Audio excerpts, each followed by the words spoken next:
The CEO fell in love with the girl, asked for help in changing clothes. Two began a wonderful love. Hi, my wonderful family. Welcome back to the Mr. Peter Stories family, where every moment is a story, and every story connects us closer. Today I come to you with a heartfelt request. We're so close to hitting an incredible milestone, 10,000 followers. And guess what? We have just 2 days left to make it happen. To make things more exciting, I've taken on a fun little challenge with my beautiful wife, who's sitting right here, giving me her most supportive smile as I speak. From the bottom of my heart, I'd love your help to make this dream come true. It's a small request, and I hope it doesn't feel like too much, but your support means the world to me. If you're ready to join me on this journey, type yes in the comments right now. Let's do this together. By the way, how did you like our last story? I've been eagerly waiting to hear your thoughts. Your feedback lights up my day, so don't forget to drop your comments below. And now, let's jump right into today's story, a tale I can't wait to share with all of you. Sit back, relax, and let's dive in together. The morning sun glinted off the steel and glass facade of Everhart Technologies headquarters, casting prismatic reflections across the bustling downtown street below. Inside his top-floor office, Thaddeus "Thad" Everhart stood before floor-to-ceiling windows, watching the city come alive. At 29, he was already being called the most innovative CEO in the tech industry, but success had begun to taste like ashes in his mouth. The weight of his Brioni suit felt suffocating today. Everything in his life was measured, calculated, perfect, and utterly boring. The morning's schedule lay on his desk, meticulously planned in 15-minute increments by his executive assistant. Board meetings, investor calls, product reviews, an endless parade of responsibilities that came with running a multi-billion-dollar empire. Mr. Everhart. His assistant's voice crackled through the intercom. The board is waiting in the main conference room. Thad suppressed a sigh, straightening his Italian silk tie. On my way, Claire. The executive elevator awaited him, a private sanctuary of mahogany and brushed steel that only top-level management could access. As the doors slid closed, he caught his reflection in the polished walls.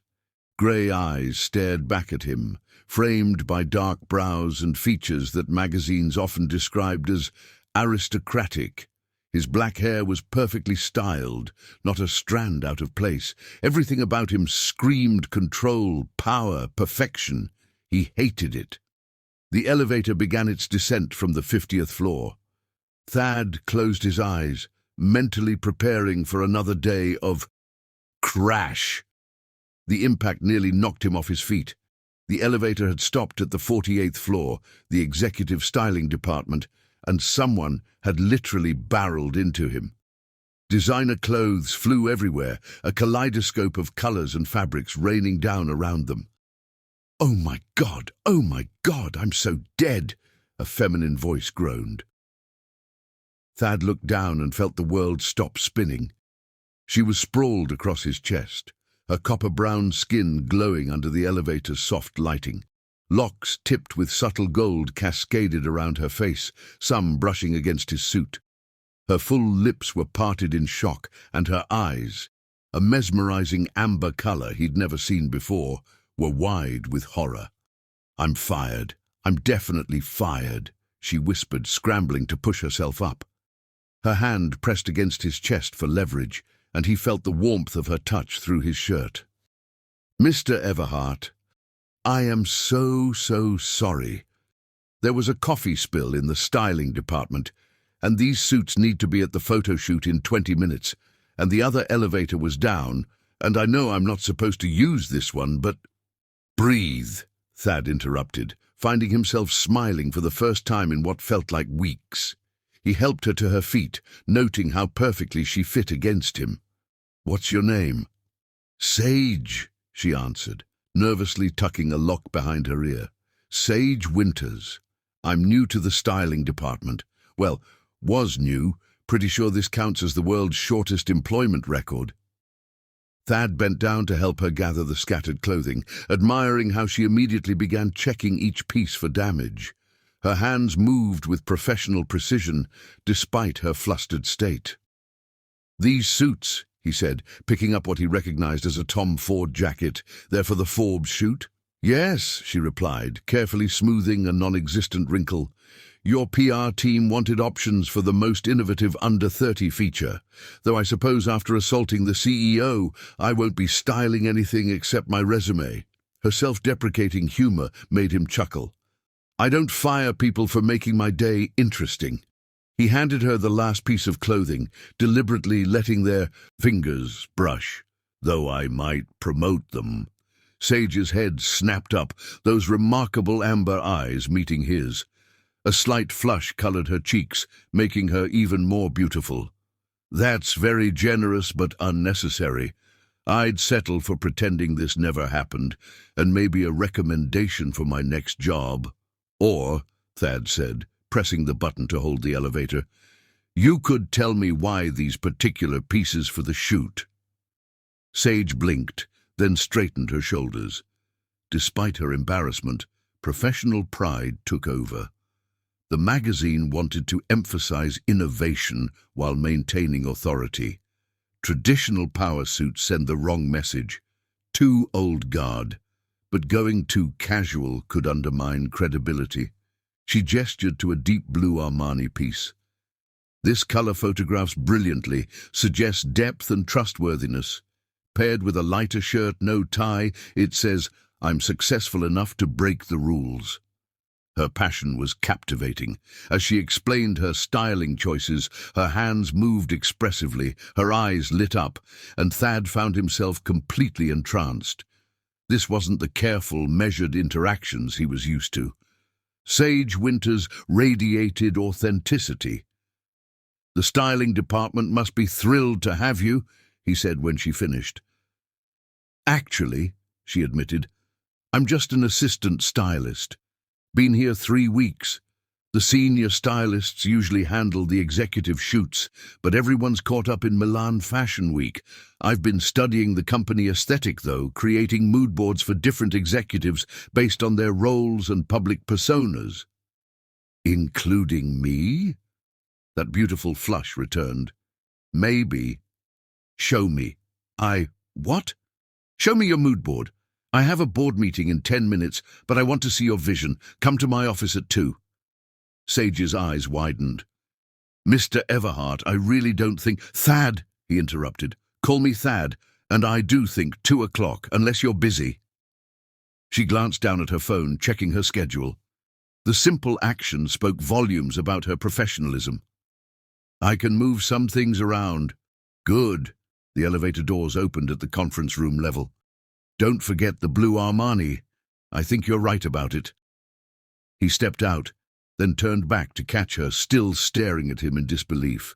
The doors began to close, and he couldn't resist adding, "Oh, and Sage, try not to run into any other CEOs today. I'd hate to get jealous." The last thing he saw was her startled laugh, and Thad knew his world had just shifted on its axis. The board meeting passed in a blur. Thad participated on autopilot, his mind constantly drifting to amber eyes and gold-tipped locks. He found himself checking his watch repeatedly, counting the hours until 2 o'clock. During a break, he did something he'd never done before. He looked up an employee's file. Sage Winters' resume was impressive. Fashion Institute of Technology graduate, scholarship student, internships at major fashion houses. She'd worked her way through school designing custom streetwear, building a small but loyal following on social media. Her portfolio showed an eye for blending classical elements with modern edge, but it was her personal statement that caught his attention. Fashion isn't about following trends or enforcing rules. It's about helping people become the truest version of themselves. The truest version of themselves. When was the last time he'd felt like his truest self? Somewhere between taking over the company at 25 and building it into a tech giant, he'd lost something essential. until a whirlwind of flying designer clothes and genuine smiles crashed into his perfectly ordered world. At 1:55, his intercom buzzed. "Mr. Everhart, Sage Winters is here. Send her in." She entered, carrying a professional portfolio case, dressed in a perfectly appropriate black blazer and pants, but with subtle gold accessories that matched her lock tips. The morning's flustered energy had been replaced with professional composure, though he noticed her fingers fidgeting with the portfolio's zipper. "Thank you for seeing me, Mr. Thad," she corrected herself. "I brought several concepts, but please understand these were just personal exercises, not official proposals." "Show me," he said, gesturing to the seating area by the windows. As she laid out her mood boards, Thad found himself fascinated by her methodology. She'd analyzed his public appearances, media coverage, and company messaging to create a cohesive vision that somehow captured exactly what he'd been trying to express. "This is brilliant," he said, examining a particularly innovative concept. "You've managed to maintain the authority of a CEO while incorporating elements that highlight our tech innovation." "That's the goal," she replied, growing more animated as she explained her choices. "Your current styling is impeccable, but it sometimes feels suffocating," he supplied. Their eyes met, and something electric passed between them. "I was going to say constrained," she said softly. "Constrained," he repeated, moving closer. "Like someone else's idea of who I should be?" "Exactly." She gathered her courage. "You're not just a CEO, you're a visionary who's reshaping the tech landscape. Your image should reflect that innovation while maintaining the confidence that comes with success. And what do you see when you look at me, Sage?" The question hung in the air between them, heavy with meaning beyond professional assessment. Sage's fingers traced the edge of a mood board, but her eyes never left his. "I see someone who's ready to break free from constraints," she finally answered. "Someone who could change more than just the tech world, if he dared."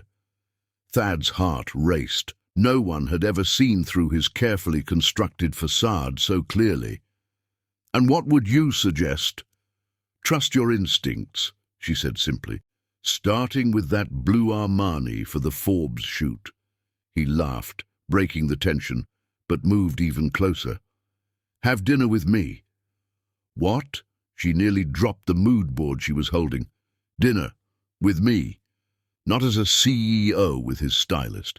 As a man who's tired of constraints, having dinner with a woman who sees right through them." "That would be incredibly inappropriate," she protested, but her voice lacked conviction. "Probably," he agreed. "Does that bother you?" Sage bit her lower lip, and Thad had to force himself not to stare. "It should," she admitted. "It definitely should. But I've never been very good at following arbitrary rules." A smile tugged at the corners of her mouth. "That's why I had to create my own path in fashion." "Then create a new path with me," Thad said, taking her hand. Her skin was soft, but he could feel slight calluses, testament to years of hands-on work with fabrics and designs. Real work, not just theoretical knowledge. She looked at their joined hands, then back at his face. "People will talk. Let them. Your board won't approve. I don't care. You're making a habit of breaking rules today," she observed, but her fingers intertwined with his. "You crashed into my life and scattered everything perfectly arranged," he said, pulling her closer. "I think it's time to embrace the chaos." Her free hand came to rest on his chest, right over his thundering heart. "Just dinner. For now." His other hand cupped her cheek, tilting her face up to his. "But I have a feeling this is just the beginning." "This is crazy," she whispered, but she was leaning into his touch. "Completely insane," he agreed, and then he kissed her. The world didn't just stop. It exploded into 1,000 brilliant pieces. Her lips were soft, yielding, then demanding as she kissed him back. His hands tangled in her locks as her fingers gripped his shirt. They came together like two pieces of a puzzle neither knew was incomplete until that moment. When they finally broke apart, both breathing heavily, Sage looked up at him with dazed eyes. "So, dinner?" Thad laughed, resting his forehead against hers. "Dinner. Tonight. I know a little place where no one will care that I'm a CEO or that you're revolutionizing corporate fashion." "I'd like that," she said, smoothing his now rumpled shirt with a professional touch that made him shiver. "But you still have to wear the blue Armani for Forbes." "Only if you're the one helping me into it," he replied, loving the way her cheeks flushed. As she gathered her mood boards, straightening them with trembling fingers, Thad watched her and knew with absolute certainty that his life would never be the same. The perfectly ordered world of Thaddeus Everhart had been utterly disrupted by a chance collision in an elevator, and he couldn't wait to see what chaos tomorrow would bring. When Sage reached the door, she turned back with a mischievous smile. "What time should I crash into you for dinner?" 7, he answered, already counting the hours. "Try to keep the flying designer clothes to a minimum this time." Her laughter echoed through his office long after she'd gone, and for the first time in years, Thad felt truly, completely alive. The rest of the afternoon passed in a productive haze. Board members and executives noticed something different about him, a spark in his eyes, an energy in his step. His assistant Claire did a double take when she heard him humming during a contract review. At precisely 6:55, his private elevator opened, and there she stood. She'd changed into a deep purple dress that hugged her curves while remaining elegant. Her locks swept up to expose her graceful neck. But it was her smile that took his breath away. Confident, eager, and just a little bit wicked.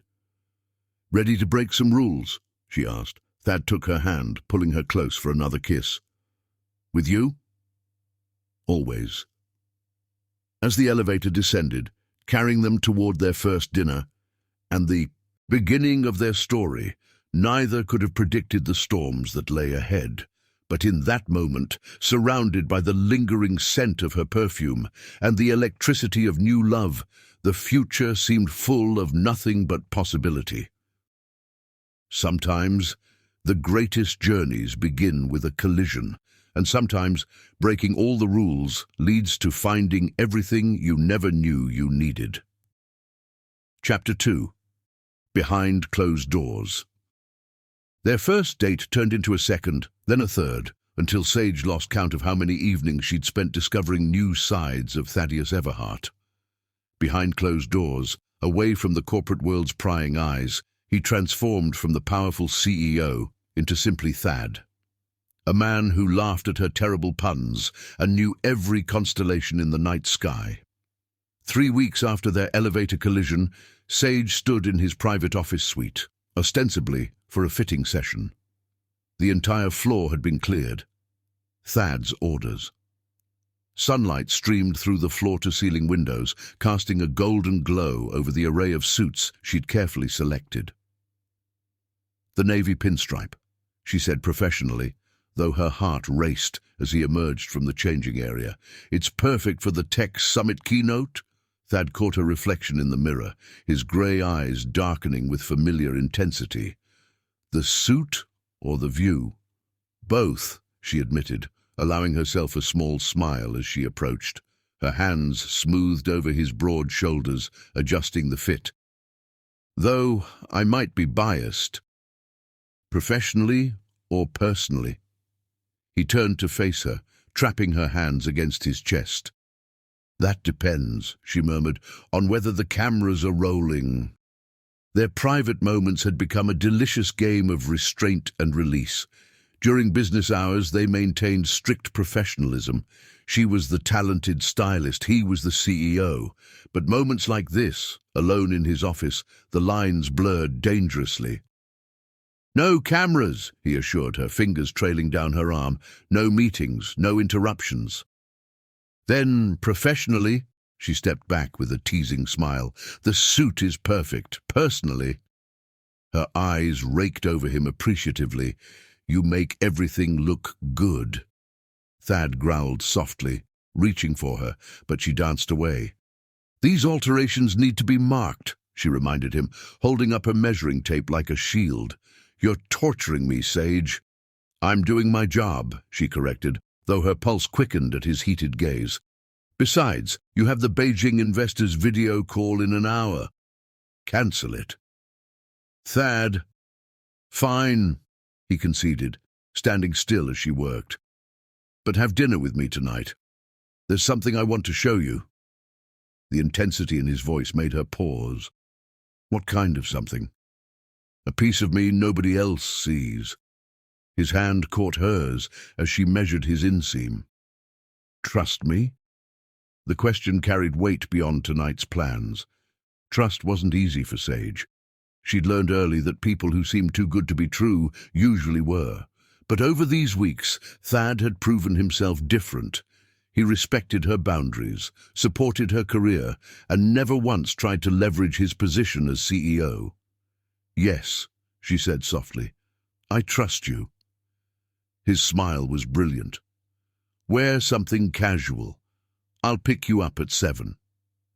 The rest of the fitting passed in a haze of professional touches that felt anything but professional.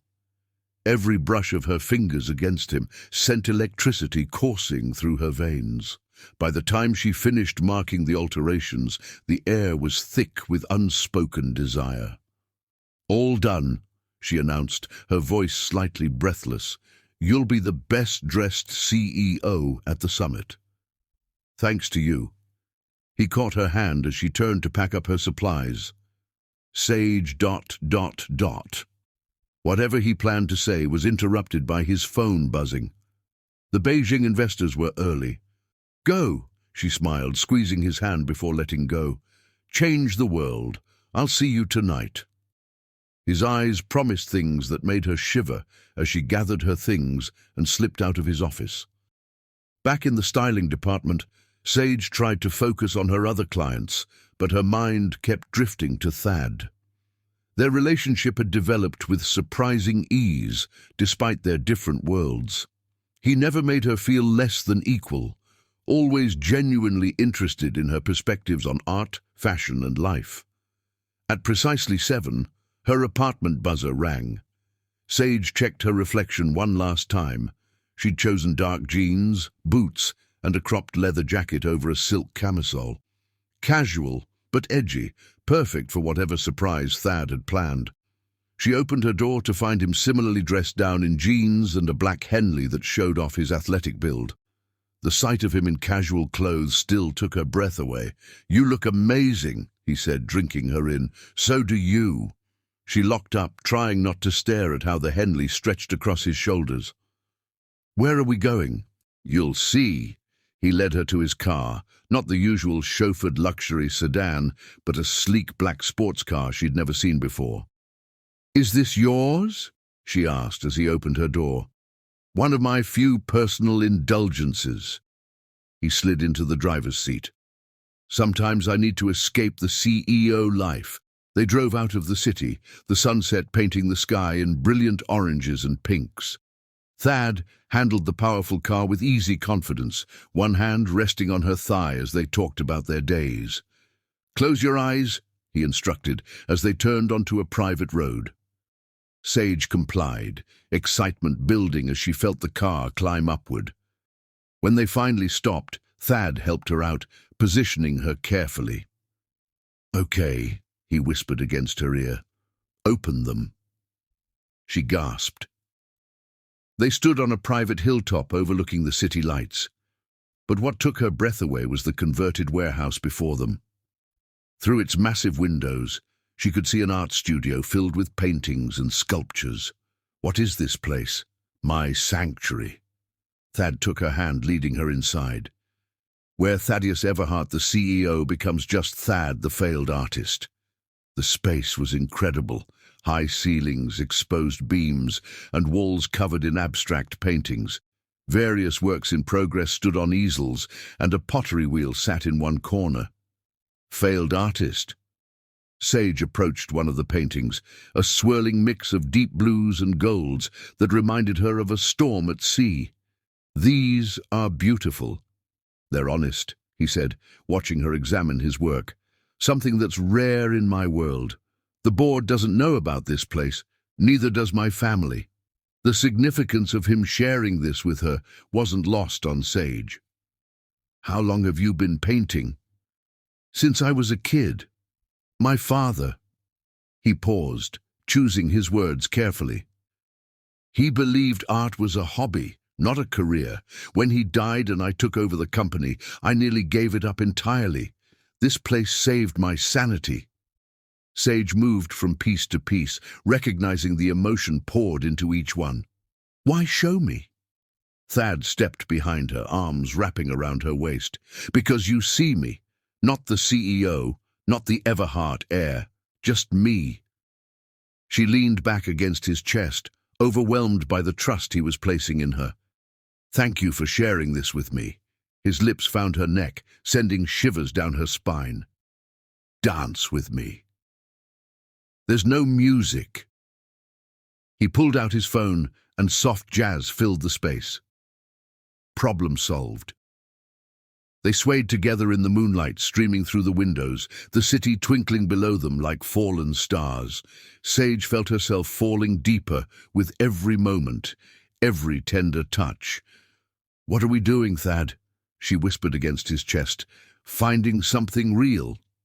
His hands traced patterns on her back. "Unless you want to stop?"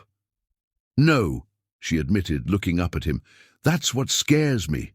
I don't want to stop." His kiss was gentle at first, then hungry as she responded. Her fingers tangled in his hair as he backed her against one of his canvases, lifting her easily, paint smeared on her jacket, but she couldn't bring herself to care. "Stay with me tonight," he breathed against her lips. "Here. There's an apartment upstairs." His eyes searched hers. "But only if you're ready." Sage looked around at his sanctuary, at the pieces of his soul displayed in paint and clay, then back at the man who'd trusted her with his deepest secret. "Show me," she said softly. He carried her up the industrial spiral staircase to a loft space that perfectly balanced luxury and artistry. Floor-to-ceiling windows offered panoramic views, while comfortable furniture and eclectic art created an intimate atmosphere. "I've never brought anyone here before," he admitted, setting her down. "Never. This place, it's always been just mine." His fingers traced her cheekbone. "Until you." The weight of those words settled in her chest, expanding until she could hardly breathe. She reached up, pulling him down for a kiss that expressed everything she couldn't say. They came together, slowly, reverently, learning each other by touch and taste. Clothes fell away between kisses and whispered words of devotion. When they finally joined, the connection was more than physical. It was two souls recognizing their missing pieces. Afterward, tangled in silk sheets with the city lights creating patterns on their skin, Sage traced the muscles of his chest. "Tell me about this painting," she asked, nodding to a canvas opposite the bed. Thad kissed her shoulder, explaining how he'd created it during a particularly difficult period after his father's death. Soon they were exploring the loft together, him describing each piece while she listened, wrapped in his shirt. Dawn found them on the balcony, sharing coffee and watching the sunrise. Sage fit perfectly in his lap, her head resting on his shoulder.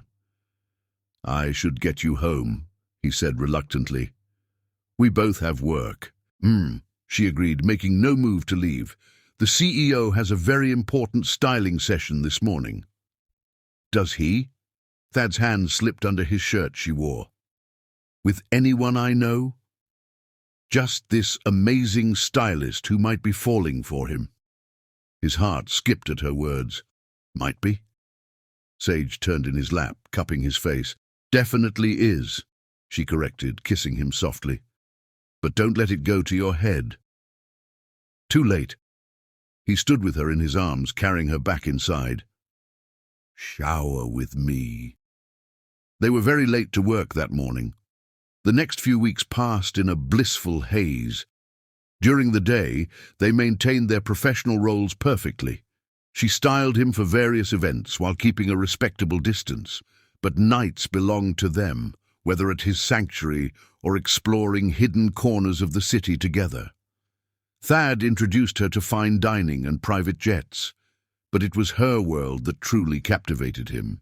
She took him to underground art galleries and midnight food truck festivals, showing him parts of the city he'd never known existed. One evening, after a particularly successful gallery opening where one of his paintings had sold anonymously, they sat in a tiny ramen shop, still dressed in formal wear. "Move in with me," he said suddenly. Sage nearly choked on her noodles. "What?" "Not to the penthouse," he clarified. "Here, to the sanctuary. Make it ours." "Thad," she set down her chopsticks. "That's a huge step." "I know." He took her hand across the table. "But every morning I wake up without you feels wrong. When I'm here alone, I find myself painting you into every piece. You've become part of my sanctuary, Sage. Make it official." She thought about her tiny apartment, about the careful boundaries they'd maintained. Then she thought about mornings watching the sunrise together, about him teaching her to throw pottery while stealing kisses, about the way his sanctuary had begun to feel more like home than anywhere else.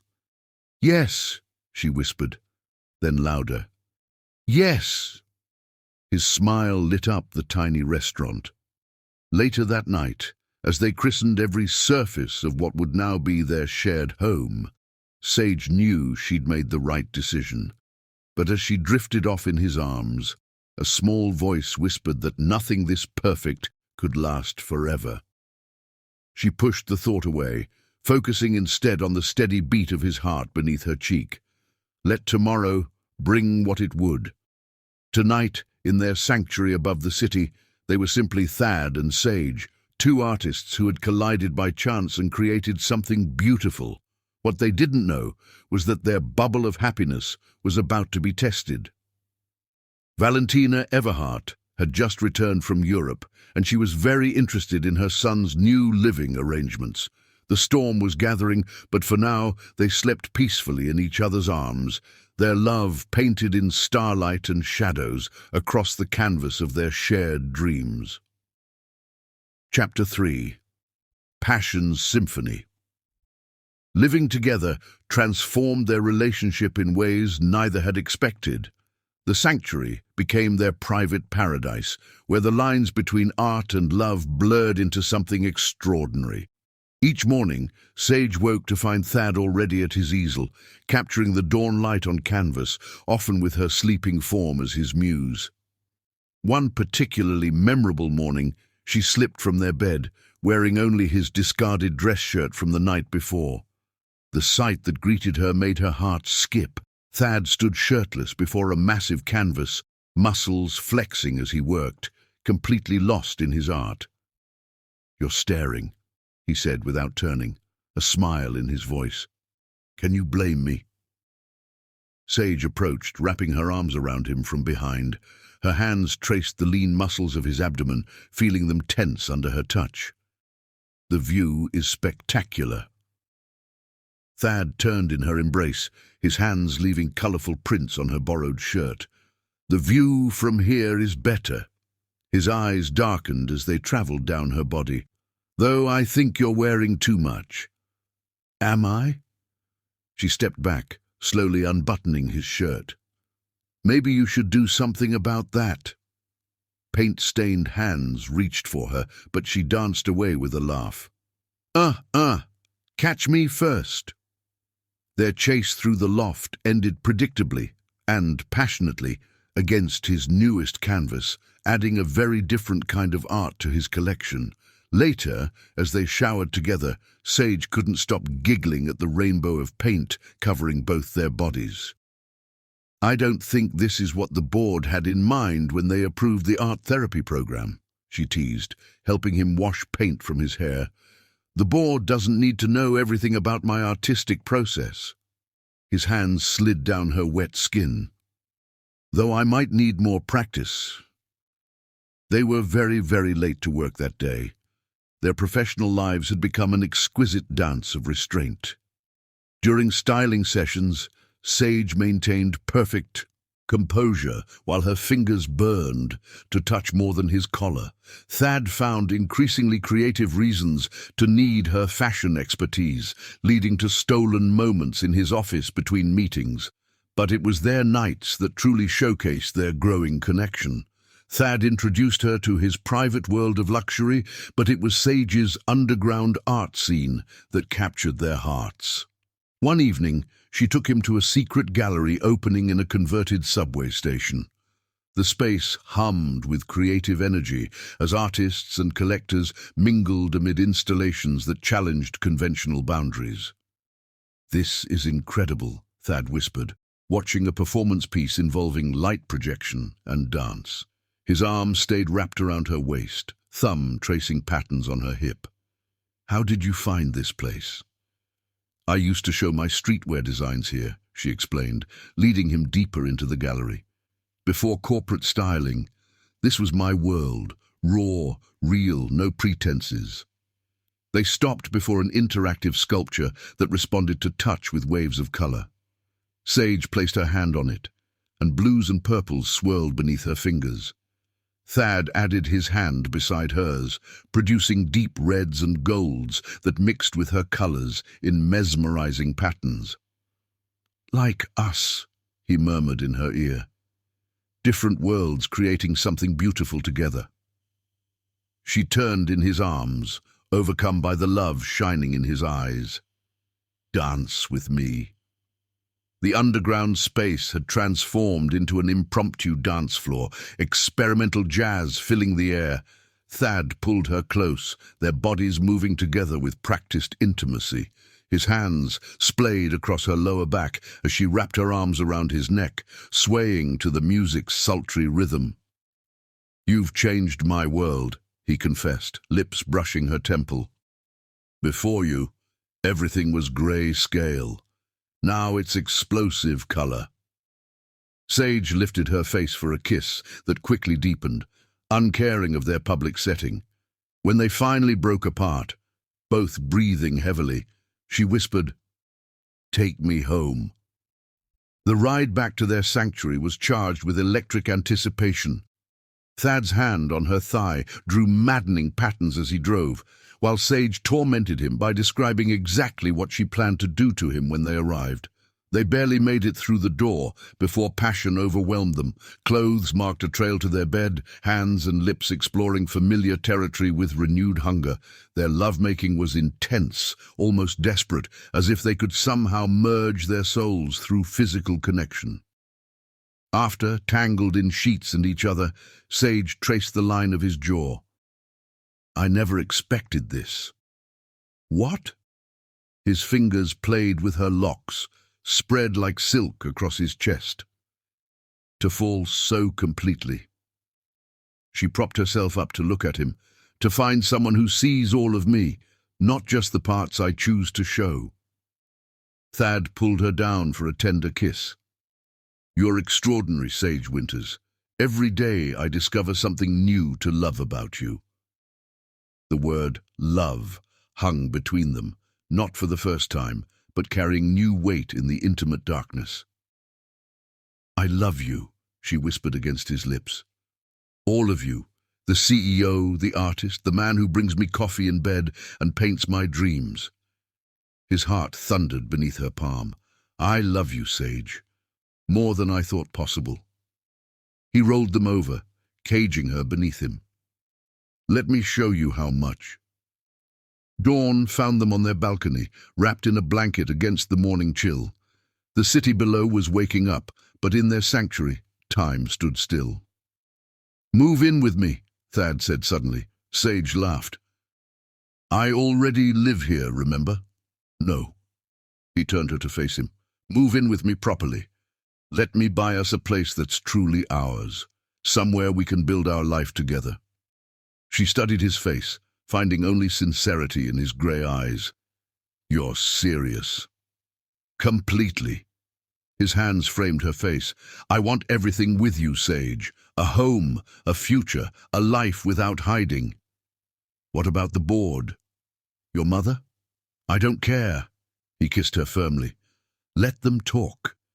You're more important than their opinions." Sage thought about their sanctuary, about the freedom it represented. But she also thought about sneaking around, about maintaining professional distance when all she wanted was to claim him as hers. "Yes," she said softly, then with growing certainty, "yes, let's build our life together." His smile was brilliant as he lifted her into a spinning hug. They celebrated their decision thoroughly, christening every surface of their soon-to-be former sanctuary. Later that week, Thad took her house hunting. They explored penthouses and brownstones, but nothing felt right until they found it. A historic mansion on the city's outskirts, complete with a massive artist's studio and enough space for both their dreams to grow. "This is it," Sage breathed, standing in what would become their master bedroom. Floor-to-ceiling windows offered views of both the city and surrounding gardens. "It's perfect." Thad wrapped his arms around her from behind. "I already made an offer. It's ours if you want it." She turned in his embrace. "You knew I'd love it." "I know you," he said simply, before capturing her lips in a passionate kiss. They christened their future bedroom right there on the hardwood floors, unable to wait for furniture. Their laughter and love echoed through the empty rooms, filling the space with promises of the life they would build together. But fate had other plans. That evening, as they celebrated over dinner at their favorite hole-in-the-wall restaurant, Thad's phone buzzed with news that would change everything. His mother had returned from Europe early. Valentina Everhart's jet had just landed, and she was very interested in meeting her son's new stylist, who, according to her sources, was much more than just an employee. The storm clouds were gathering, threatening their perfect paradise. But wrapped in each other's arms that night, they believed their love could weather any tempest. They had no idea how fierce the storm would be. As Sage drifted off to sleep, Thad held her close, silently vowing to protect their love at any cost. He knew his mother's reputation for destroying anything she deemed inappropriate for the Everhart name. But Sage wasn't just another relationship. She was his everything. Tomorrow would bring challenges, but tonight they had each other, their love painted in starlight and whispered promises across the canvas of their shared dreams. What they didn't know was that Valentina had already set her plans in motion. By morning, their world would begin to unravel in ways neither could have predicted, but for now they slept peacefully, their hearts beating in perfect symphony, their love a masterpiece still in progress. The real test of their passion was about to begin. Chapter 4. Love in the Spotlight. Valentina Everhart's return sent ripples through Everhart Technologies before she even set foot in the building. Her reputation preceded her. The woman who had helped build the company from the ground up alongside her late husband, known for her ruthless business acumen and uncompromising standards. The morning after her arrival, Thad stood in their new home's master bedroom, adjusting his tie, while Sage watched from their bed, still wrapped in silk sheets. "You don't have to come to the office today," he said, meeting her eyes in the mirror. "We can delay the inevitable confrontation." Sage rose gracefully, coming to stand behind him. Her hands replaced his on his tie, finishing the knot with professional precision. "I'm not hiding, Thad. I'm your head of executive styling and your partner. Both of those facts are non-negotiable." He turned, pulling her close. "Have I told you lately how much I love you?" "Show me," she whispered against his lips. Their kiss quickly became heated, hands wandering with practiced intimacy. Thad's perfectly knotted tie was halfway undone when his phone buzzed, his mother requesting an immediate breakfast meeting. "Duty calls," he sighed, reluctantly releasing Sage. Ready to face the dragon. Born ready. She straightened his tie again, then stepped back to admire her work. Though I think I'll let you handle breakfast solo. Some battles are better fought one at a time. The drive to his mother's preferred restaurant felt like heading into combat. Valentina had chosen the Crystal Room, an exclusive establishment where the wealthy came to see and be seen. Every table offered the perfect vantage point for witnessing family drama. She was already seated when he arrived, looking elegant and lethal in Chanel. "Darling," she air-kissed his cheek, her perfume expensive and suffocating. "You look different, more relaxed than I expected." "Love does that," Thad replied, taking his seat. "But you already know about Sage, don't you?" The stylist. Valentina's perfectly painted lips curved in a smile that didn't reach her eyes. "Yes, I've heard some interesting rumors. Tell me, dear, what exactly are your intentions with this arrangement?" "She's not an arrangement, Mother. I love her." "Love?" She laughed softly. "Darling, men like you don't marry their stylists. They might dally with them, even keep them as mistresses if they're discreet, but marriage? Children? That's not how our world works." Thad's hands clenched under the table. "Then perhaps it's time our world changed." "Don't be naive," Valentina signaled for more coffee. "I've taken the liberty of looking into her background. Scholarship student, single mother household, designs street fashion on the side, hardly Everhart material." "That's exactly why I love her." Thad leaned forward. "She's real, Mother. Talented, passionate, entirely self-made, everything our family claims to value. What we value is appropriate matches that benefit the family. The Prescott heiress has been asking about you. Now that would be a suitable relationship." "I'm not interested in suitable. I'm interested in Sage." Valentina's eyes hardened. "Then you leave me no choice but to protect this family's interests myself." Before Thad could respond, commotion erupted near the restaurant's entrance.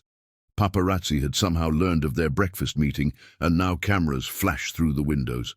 "Interesting timing," Thad noted coldly. "You're doing. Consider it a preview." Valentina stood gracefully. "If you insist on this inappropriate liaison, be prepared for much worse. Everything has a price, darling. Even love." She left him sitting there, expertly navigating the paparazzi gauntlet outside. Thad knew this was only the beginning. Back at the office, Sage was already facing the fallout. Gossip websites had picked up photos from his breakfast with Valentina, spinning wild theories about family drama and secret relationships. Her phone buzzed constantly with notifications. When Thad found her in his office, she was scrolling through the latest headlines. "Cinderella CEO is trending," she said without looking up. "Apparently, I'm either a gold digger or your mistress, depending on which site you read." He pulled her into his arms. "Let them talk. Your mother orchestrated this, didn't she? It's her opening move." He kissed her forehead. "There will be more." As if on cue, his executive assistant buzzed through. "Mr. Everhart, the board is requesting an emergency meeting. Something about public image concerns." Sage stepped back, straightening his tie one last time. "Go.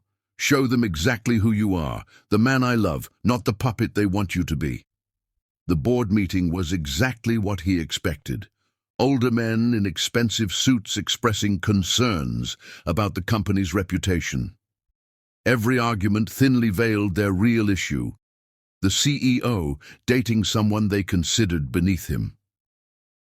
"Gentlemen," Thad finally interrupted their circular discussion, "let me be clear. My personal life is not up for debate. Sage Winters is an exceptional woman who has earned her position through talent and hard work.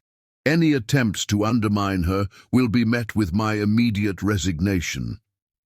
The threat of losing their innovative young CEO silenced the room, but Thad knew this was far from over. That evening he took Sage to the charity gala they'd been planning to attend anyway. Let the world see them together. He was done hiding their love. She was breathtaking in a gown of her own design, black silk that flowed like water with geometric gold accents that matched her lock tips. As they walked the red carpet, cameras exploded with activity. "Ready?" he whispered, offering his arm. "With you?" "Always." They entered the gala like royalty, ignoring the whispers and stares. When the music started, Thad led her to the dance floor, pulling her close. "Everyone's watching," she murmured against his chest. "Let them see what real love looks like." They moved together perfectly, lost in their own world, until a familiar voice interrupted. "Mind if I cut in?" Valentina stood there, resplendent in red, her smile razor-sharp. Before either could object, she had smoothly inserted herself between them. "Quite a statement you're making," she said as they danced, her nails digging into Thad's shoulder. "But statements have consequences." "Is that a threat? A reminder?" Her eyes flickered to where Sage stood at the bar, now surrounded by society wives. "Everything precious is also fragile." Thad's response was to leave her standing alone on the dance floor. He strode to Sage, pulled her into his arms, and kissed her deeply in front of everyone. The room went silent. Cameras flashed. Tomorrow's headlines wrote themselves. But in that moment, neither cared. Their kiss was a declaration of war, against society's expectations, against his mother's manipulations, against anyone who dared question their love. When they finally broke apart, Sage's eyes sparkled with tears and defiance. That wasn't very subtle. Subtle is overrated. He kissed her again, softer this time. "I love you, Sage Winters. Let the whole world know it." They left the gala early, unable to keep their hands off each other. Their love-making that night was passionate, almost desperate, a physical affirmation of their commitment to each other. Later, as they lay tangled in sheets, Sage traced patterns on his chest. "Your mother won't stop." "No, she won't." He captured her hand, kissing her palm. "But neither will I. You're worth fighting for." "We're worth fighting for," she corrected, sealing the promise with a kiss. What they didn't know was that Valentina was already implementing her next phase. By morning, their phones would explode with a new scandal. Carefully doctored photos suggesting Thad had been less than faithful. But that was tomorrow's battle. Tonight, they held each other close, their love a fortress against the gathering storm. In their new home, surrounded by half-unpacked boxes and dreams still taking shape, they faced the future together. Let society gossip, let his mother scheme. Their love was stronger than any obstacle, or so they believed, not knowing that the true test of their love was still to come. Valentina had only begun to play her games, and she never played to lose. As the city slept below them, Thad and Sage drifted off in each other's arms, their hearts beating in defiant unison against a world determined to tear them apart. The spotlight had found them, but they would face its harsh glare together. Chapter 5. Sweet Surrender. In the wake of their public declaration at the gala, Thad and Sage retreated to their own private paradise. Their new home had become a sanctuary from the storm of publicity and Valentina's machinations, each room slowly filled with their combined dreams, his art collection mingling with her fashion designs, creating a space uniquely theirs. One particularly memorable evening, Thad arrived home to find Sage had transformed their rooftop terrace. Hundreds of candles flickered in the twilight, creating a magical atmosphere against the cityscape backdrop. Rose petals traced a path to where she stood, wearing a gold silk dress that caught the candlelight like liquid flame. "What's all this?" he asked, drawn to her like a moth to fire. "A celebration," she replied, pulling him into a slow dance. No music played except the city's distant symphony and their beating hearts. Of us, of love, of choosing each other every day despite everything. Thad's hands traced the bare skin of her back, exposed by the dress's daring design. "You're extraordinary, you know that? So you keep telling me?" Her amber eyes sparkled with mischief and love, though I never tire of hearing it. Their kiss was tender at first, then grew heated as passion overtook them. The silk of her dress whispered against his suit as they moved together, lost in their private world, high above the city. "I have something for you," Sage murmured against his lips, reluctantly pulling away. She led him to a covered easel set up near the terrace's edge. "I've been working on this in secret."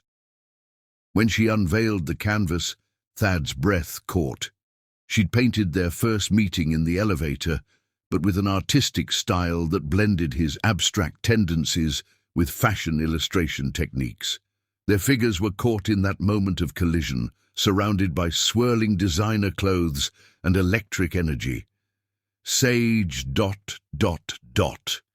He traced the painting's lines with trembling fingers. "This is incredible." "You taught me to paint," she reminded him, wrapping her arms around his waist from behind. "I thought it was time to show you what love looks like through my eyes." He turned in her embrace, cupping her face with both hands. "Marry me!" The words escaped before he could plan them, but they felt absolutely right. Sage's eyes widened in surprise, then filled with tears. "Thad, wait." He fumbled in his pocket, producing a small velvet box. "I've been carrying this for weeks, waiting for the perfect moment. But every moment with you is perfect." Dropping to one knee among the rose petals, he opened the box to reveal a stunning black diamond ring set in rose gold. The design was unique, modern yet timeless, just like their love. "Sage Winters, you crashed into my life and scattered everything I thought I knew about love. You challenge me, inspire me, and make me better every day. Will you marry me?" Sage's hands trembled as she reached for him. "Are you sure? Your mother, the board, the press." "None of them matter." He took her hand, pressing kisses to each finger. "Only you, only us. Marry me, my love. Let me spend the rest of my life showing you how much I adore you." Tears spilled down her cheeks as she nodded. "Yes," she whispered, then louder, "Yes, yes, 1,000 times yes." The ring slid perfectly onto her finger as he rose to kiss her. Their embrace was passionate, desperate, filled with promises and dreams. Without breaking the kiss, Thad lifted her into his arms, carrying her through the candlelit path to their bedroom. They made love slowly, reverently, each touch a vow of devotion.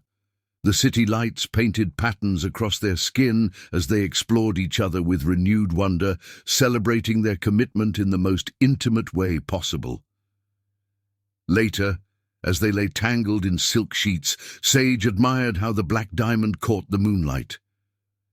"It's perfect," she murmured. "Just like you." "I'm far from perfect." Thad kissed her shoulder, pulling her closer. "But with you, I want to be better. When should we announce it?" "Tomorrow." His voice held firm conviction. "At the technology summit. Let everyone see that I'm proud to make you my wife." Sage rolled to face him, tracing his features with gentle fingers. "Your mother will be there." "Good." He captured her hand, kissing her palm. "Let her be the first to know that nothing she does can separate us." Their kisses turned passionate again, sleep forgotten, as they celebrated their engagement throughout the night. Each touch was a promise, each kiss a declaration of devotion that transcended society's expectations. Dawn found them on the terrace, wrapped in sheets, watching the sunrise paint the sky in colors that matched their joy. Sage sat between Thad's legs, her back against his chest, their fingers intertwined. "Tell me what you're thinking," he murmured against her hair. "I'm thinking about forever," she replied softly. "About building a life with you, facing whatever comes together." "We'll need a bigger studio," he mused, making her laugh. One where we can both create. Maybe a nursery nearby. Sage twisted to look at him, eyes wide. Children? Eventually. He kissed her nose. Little artists with your smile and my grey eyes, or tiny fashion designers with your talent and my stubborn streak. The image brought fresh tears to her eyes. I love you so much it scares me sometimes. Don't be scared. His arms tightened around her. I'll never let anything come between us. They made love again as the sun rose, their passion illuminated by the dawn's golden light. Every touch was a promise, every kiss a vow of eternal devotion. But fate had other plans. As they dressed for the technology summit, neither knew that Valentina had already set her most devastating plan in motion. The morning's papers would carry carefully crafted lies, and their perfect world would begin to crack. Yet in this moment, surrounded by spent candles and rose petals, their love felt invincible. Sage's ring caught the morning light as she helped Thad with his tie, their domestic intimacy a preview of their future together. "Ready to face the world, future Mrs. Everhart?" he asked, pulling her close for one last kiss. "With you, I'm ready for anything." They left their sanctuary hand in hand, hearts full of love and hope. The technology summit awaited, and with it their chance to declare their commitment to the world. What they didn't know was that Valentina had already arrived at the venue, armed with fabricated evidence designed to shatter their happiness. Her carefully orchestrated plan would test their love in ways they never imagined. But for now, they were simply two souls deeply in love, ready to face the world together. Their engagement night had been perfect, a sweet surrender to the power of their connection. The storm clouds gathered on the horizon, but in their bubble of joy they saw only sunshine ahead. Chapter 6. Betrayal's Kiss. The Technology Summit should have been their moment of triumph. Instead, it became the beginning of their nightmare. Valentina Everhart arrived early, her Hermes handbag containing carefully crafted documents that would begin to unravel their happiness. The grand ballroom of the Meridian Hotel buzzed with anticipation. Tech industry leaders and media personalities mingled beneath crystal chandeliers, all secretly waiting for the drama they expected to unfold. Thad and Sage's relationship had become the talk of high society, and their engagement announcement was the worst-kept secret in the business world. Sage stood before the mirror in their private suite, making final adjustments to Thad's tie. She designed his entire outfit, a modern charcoal suit with subtle technological patterns woven into the fabric, perfectly bridging the gap between innovation and tradition. "You look perfect," she murmured, smoothing his lapels. The black diamond on her left hand caught the light, sending rainbow reflections across his chest. "So do you." Thad's hands settled on her waist, admiring how her gold dress hugged her curves. "Ready to shock the world? With you. Always." She reached up for a kiss that quickly deepened, threatening to undo all her careful styling work. A knock at the door interrupted them. "Mr. Everhart, you're needed for the pre-summit briefing." "Go!" Sage smiled, straightening his tie one last time. "I'll see you on stage." What neither knew was that Valentina was already setting her plans in motion. As Thad headed to his briefing, she cornered Sage in the suite's private bathroom. "Quite a statement you're making," Valentina said, appearing suddenly in the mirror's reflection. "The ring is interesting, not quite Everhart standard, but I suppose Thad's trying to match your aesthetic." Sage met her eyes in the mirror, refusing to be intimidated. "The ring is perfect, just like your son's love." "Love?" Valentina laughed softly. "Oh, darling, men like Thad don't fall in love with women like you. They have adventures, little rebellions against their upbringing. But eventually, they remember who they are. You don't know your son at all." I know him better than you ever will. Valentina's perfectly manicured hand reached out to touch Sage's dress. Did you design this yourself? It's quite ambitious for someone of your background. If you're trying to make me doubt myself, you're wasting your time. Am I? Valentina's smile turned predatory. Tell me, have you asked Thad about his recent meetings with Ariana Prescott? Sage's heart skipped, but she kept her face neutral. I trust Thad completely. How sweet. And naive. Valentina pulled an envelope from her bag.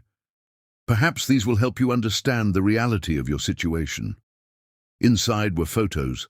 Thad at intimate dinners with a stunning blonde, entering hotel lobbies, sharing what looked like private moments. The dates stamped on them were recent, during times he'd claimed to be working late. These are fake, Sage said, but her voice wavered. Are they? Check the metadata. Call the restaurants. Everything is verifiable. Valentina's voice dripped false sympathy. I'm only trying to spare you public humiliation, dear. End this now quietly, and I'll ensure you're compensated generously. Get out. Sage's hands shook as she gripped the sink. Think about it. You have until he takes the stage. With a final pitying look, Valentina glided out, leaving the photos behind. Sage stared at her reflection, trying to steady her breathing. The photos had to be fake, but why did some of the outfits match ones she'd styled him in recently? Why were the locations places she knew he frequented? Her phone buzzed, a message from an unknown number containing a video. Against her better judgment, she played it. It showed Thad in what appeared to be a private club, laughing with Ariana Prescott.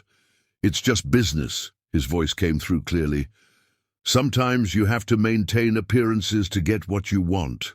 The video cut off, leaving Sage feeling like she'd been punched in the gut. She knew about Ariana, the beautiful tech heiress who'd grown up in Thad's world. The woman Valentina had always wanted him to marry. Another message arrived. Security footage showing Thad entering a hotel with Ariana, time-stamped during a night he'd claimed to be in board meetings. Sage's world began to spin. She'd grown up learning to trust her instincts, and right now they were screaming that something was very wrong. In the ballroom, Thad was searching for her. The announcement was minutes away, but she was nowhere to be found. His phone buzzed with a message from an unknown number. Check the security feeds. The hotel's monitoring room showed Sage leaving the building, tears streaming down her face. Another buzz. She knows everything. Thad's blood ran cold. He tried calling Sage, but her phone went straight to voicemail. As he raced through the hotel's corridors, he caught glimpses of his mother's satisfied smile. What did you do? He demanded, cornering Valentina in a private alcove. Nothing that wasn't necessary. She adjusted his tie with maternal precision. I simply showed her the truth about men like you, how you can't help but return to your own kind. What truth? What did you show her? Does it matter? She believed it. Valentina's eyes glittered with triumph. As she should. Deep down, she always knew she wasn't good enough for you. Thad's world tilted on its axis as understanding dawned. The meetings with Ariana, they were your doing. Of course, Ariana was happy to help, dear. She's always carried a torch for you. Valentina patted his cheek. Now, compose yourself. You have a speech to give. I'm going after Sage. Are you? His mother's voice turned sharp. Then you should know I've already leaked the story to every major news outlet. By morning, everyone will know how you used that poor girl while carrying on with Ariana. Your little stylist's reputation will be ruined, professionally and personally. You wouldn't. Try me. She showed him the prepared press release on her phone. Stay, give your speech, and I'll kill the story. Leave, and I'll destroy her. Thad felt the walls closing in. His mother had orchestrated everything perfectly, the photos, the video, the security footage, all carefully edited and arranged to create a devastating illusion. "Why?" he asked, his voice breaking. "Why do this?" "Because I love you, darling. Sometimes love means making hard choices to protect those we care about." She straightened his lapels. "Now smile. Your public awaits." As Thad walked onto the stage, his heart shattering with every step, Sage was across town in their sanctuary. She moved through the rooms like a ghost, touching the art they'd created together, remembering every kiss, every promise. How had she been so naive? She'd let herself believe in a fairy tale, the CEO and the stylist, love conquering all, but reality had finally caught up. She packed quickly, taking only what she'd brought into the relationship. Her engagement ring sat heavy on her finger, a reminder of dreams that now felt like cruel jokes. With trembling hands, she wrote a note. "I won't be another one of your games. Goodbye, Thad." The ring clattered onto his desk, its black diamond no longer catching the light but absorbing it, like her heart absorbed the pain of betrayal. Across town, Thad delivered his speech on autopilot, his words about technological innovation ringing hollow. Every fiber of his being screamed to run after Sage, to explain, to fight for their love. But his mother's threat hung over him like a sword. What he didn't know was that Sage had already made a discovery that would change everything, one his mother hadn't planned for. But in her hurt and confusion, she couldn't process its significance. As night fell over the city, two hearts broke in different ways. Sage disappeared into the gathering darkness, carrying a secret that would eventually bring them back together, and Thad stood in their empty home, holding her ring and note, while his mother's victory smile played on every news channel. The perfect love story had been shattered by betrayal's kiss, but like all great love stories, this was not the end, merely the darkest hour before dawn. Neither knew that fate had one more card to play, a truth that would eventually expose all lies and bring them back together in the most unexpected way. But for now, they suffered separately, each believing the other had betrayed their perfect love. Chapter 7. Shattered Dreams. 3 weeks after leaving Thad, Sage sat in a small medical clinic, staring at the 2 pink lines that would change everything. The pregnancy test's positive result blurred through her tears, a cruel reminder of the love she thought had been real. "Congratulations," the doctor smiled warmly. "Based on your hormone levels, I'd say you're about 8 weeks along. Would you like to hear the heartbeat?" Sage nodded numbly. The sound filled the small examination room. Strong, fast, undeniable. Her hand instinctively went to her still flat stomach, where their child grew, unaware of the chaos surrounding its existence. "Would you like me to contact the father?" the doctor asked gently. "No," Sage whispered, memories of the devastating photos and videos flooding back. He's not in the picture." She left the clinic in a daze, walking aimlessly through streets that held too many memories. Every corner seemed to hold echoes of their happiness, the cafe where they'd shared morning coffee, the gallery where he'd first shown her his art, the boutiques where she'd styled him for various events. Her phone buzzed constantly with messages from fashion industry contacts.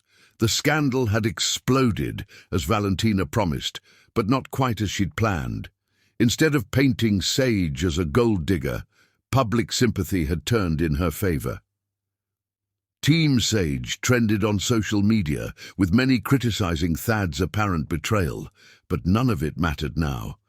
The only reality was the tiny life growing inside her, a piece of their love that couldn't be tainted by lies or manipulation. Across town, Thad sat in his office, surrounded by evidence of his mother's deception. His private investigators had begun unraveling her scheme, discovering the careful edits in photos, the spliced audio in videos, the bribed security guards who'd provided false footage.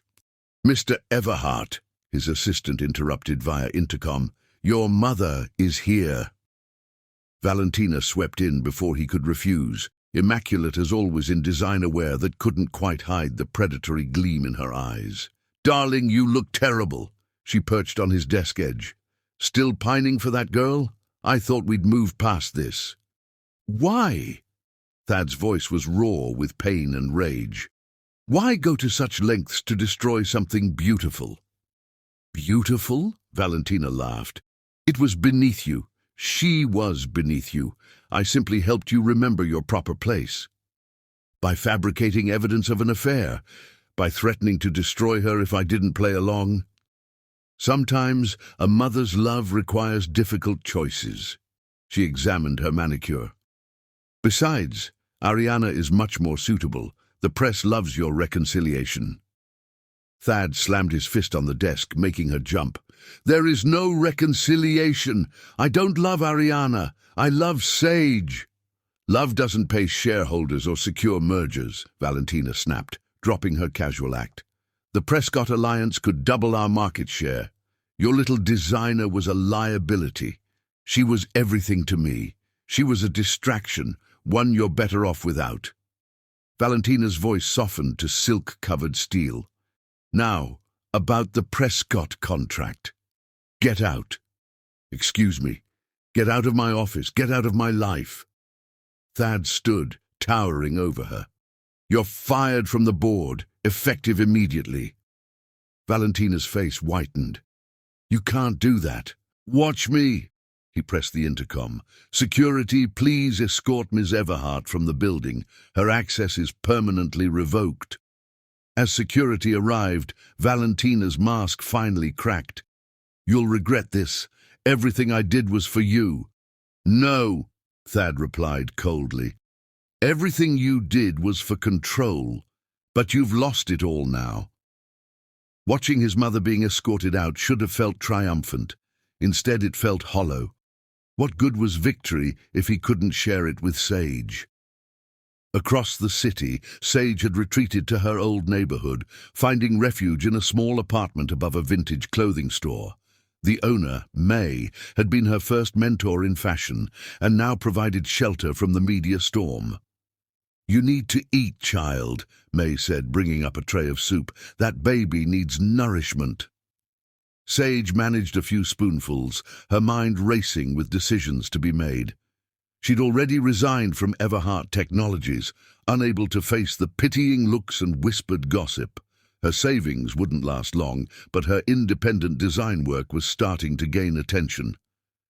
"Have you thought about telling him?"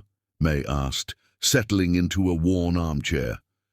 "Every minute of every day." Sage's hand rested on her stomach. "But then I remember those photos, that video. Things aren't always what they seem." The timestamps, the locations, everything matched May. He was with her while promising forever to me. A knock at the shop's door interrupted them. May went to check, returning with a thick envelope. "Special delivery for you." Inside, Sage found documents that made her blood run cold. Bank statements showing millions transferred to offshore accounts in her name, emails discussing their relationship as a corporate espionage scheme, even a contract with a rival tech company. All of it forged, but so perfectly that it would destroy her if made public. A note accompanied the documents. "Leave the country. Never contact Thad again. Or these become front-page news." V. Sage's hands shook as she read each damning page. Valentina had thought of everything, creating a paper trail that painted her as a corporate spy who'd seduced Thad for company secrets. "I have to go," she whispered, tears falling onto the fabricated evidence. "Sage, wait." May took the documents, examining them with shrewd eyes. "Something's not right here. These are too perfect, too comprehensive." "What do you mean?" "In my youth, I worked in document authentication." May pointed to subtle inconsistencies. "These are good forgeries, but they're forgeries nonetheless. Someone went to a lot of trouble to create this story." Hope flickered briefly in Sage's chest before dying. "It doesn't matter. She'll release them anyway, and no one will look closely enough to spot the fakes. Then fight back, tell Thad about the baby, let him help expose the truth. But Sage was already packing a bag. I can't risk it, not with our child's future at stake. She left that night, catching a train to her hometown. Her sister ran a small design boutique there, far from the media spotlight, far from Valentina's reach, far from the pieces of her broken heart scattered across the city. What she didn't know was that Thad had finally found the thread that would unravel his mother's whole scheme. A junior IT employee, troubled by conscience, came forward with evidence of Valentina accessing and manipulating security footage. As Sage's train carried her away from everything she loved, Thad was building a case that would expose every lie. But by the time he unveiled the truth, she would be gone without a trace. In their separate corners of the world, both cradled shattered dreams. Sage held their growing child, a secret joy amidst the pain. Thad clutched evidence of his mother's betrayal, a cold comfort in his loneliness. Neither knew that fate was already drawing them back together. The truth, like love, couldn't stay buried forever. That night, as a storm raged across the city, two hearts beat in painful synchronicity. In her tiny train compartment, Sage whispered stories to their unborn child about its father's beautiful soul and artistic spirit. In his empty home, Thad painted his pain onto canvas after canvas, each one filled with echoes of her. The dream had shattered, but from its fragments, a new hope would eventually emerge. They just had to survive the darkness first. What neither realized was that their greatest challenge and greatest joy was still to come. The life growing inside Sage would eventually bring them back together in ways they could never imagine. But for now, they endured their separate sorrows, each believing the other lost to betrayal's cruel design. Chapter 8. The Truth Unravels. The revelation began with a simple email from an unexpected source.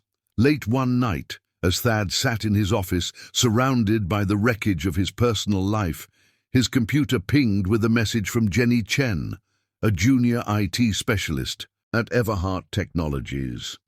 Mr. Everhart, the email read, "What I'm about to share could cost me my job, but I can't live with the guilt anymore. Your mother asked me to alter security footage 2 months ago.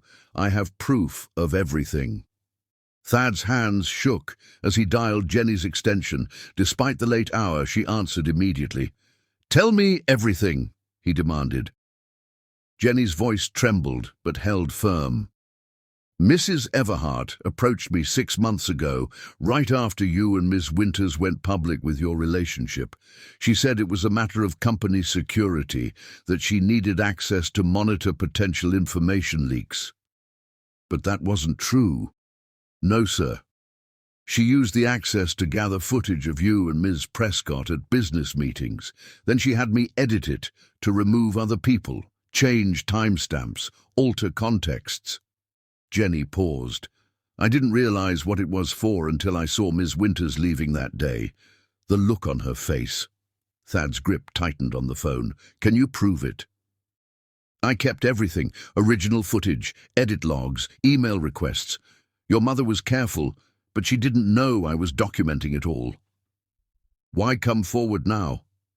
"Because yesterday she asked me to create more forgeries, bank statements, emails, contracts. She wanted to frame Ms. Winters as a corporate spy." Jenny's voice hardened. "I refused. Then I found out she hired someone else to do it. Sir, I think she's planning to destroy Ms. Winters completely." The next hours passed in a blur of revelations. Jenny brought him drives full of evidence. Original security footage showing his meetings with Ariana always included other board members. Email trails revealing his mother's careful manipulation.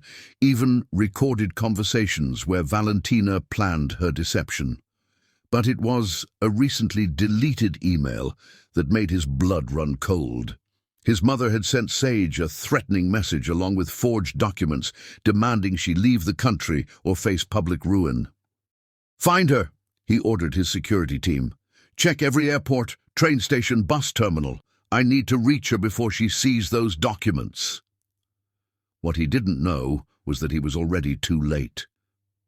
Dawn found him in their old sanctuary, now a museum of memories. Every canvas held echoes of their love, her smile captured in golden hues, her form dancing through abstract patterns. He'd been blind not to see the signs of his mother's interference sooner. His phone buzzed constantly with updates. No Sage at any airport. No credit card activity. No social media presence. She'd vanished as completely as she'd entered his life. A knock interrupted his brooding. Claire, his assistant, entered with a thick file. "Sir, we found something. The vintage clothing store where Ms. Winters was staying. The owner finally talked to our investigators." Thad snatched the file. May, the store owner, had given a detailed statement about Sage's last night there, including the threatening documents from Valentina. "She was protecting our child," he whispered, the words like knives in his throat. "Sir." "The medical records." He pointed to a detail in May's statement. "Sage visited a clinic the day before she disappeared. She was pregnant." The word echoed through the studio like a thunderclap. Pregnant. His child. Their child. Growing inside the woman he loved while his mother's machinations tore them apart. Rage and desperation warred in his chest as he dialed his lawyer. "I want every legal option on my desk in an hour," he demanded. "How to remove my mother from the company, how to protect Sage from her threats, everything."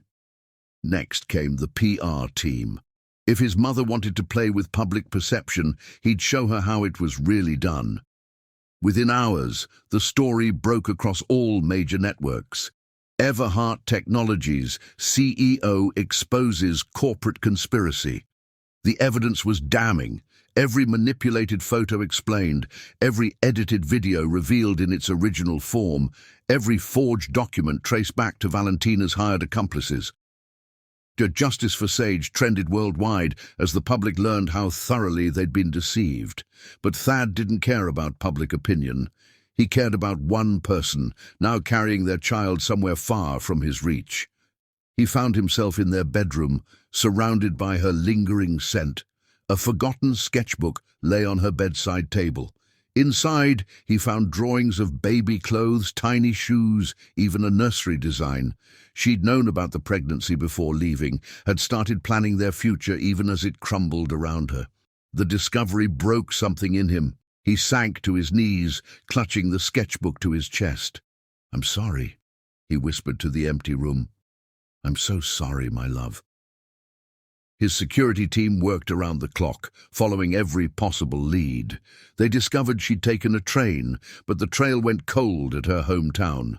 Her sister's boutique was closed, the apartment above it empty. Valentina, meanwhile, had gone to ground the moment the story broke.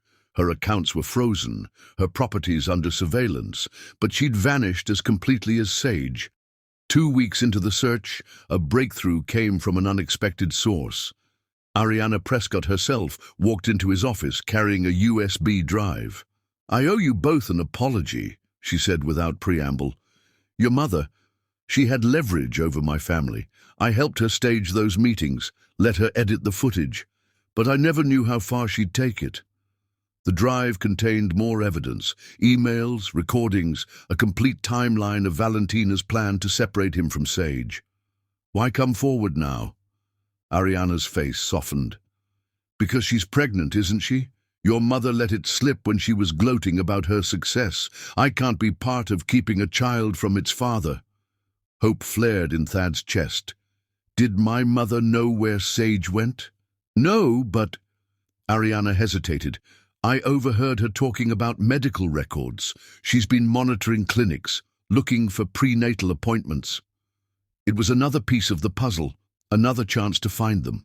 That night, alone in his studio, Thad painted his anguish onto a massive canvas. Blacks and greys swirled with desperate hope in gold, the colors of their love story, now tinged with pain and longing. As he worked, memories flooded back. Sage's smile when she first saw his art, her body moving with his in perfect harmony, her voice whispering dreams of their future. Now those dreams included a child, a piece of their love growing stronger every day without him. Dawn found him still painting, the canvas a testament to love and loss. But something had changed in the night. Determination replaced despair. He would find them. He would make this right. No matter how long it took, no matter what it cost, he would bring his family home.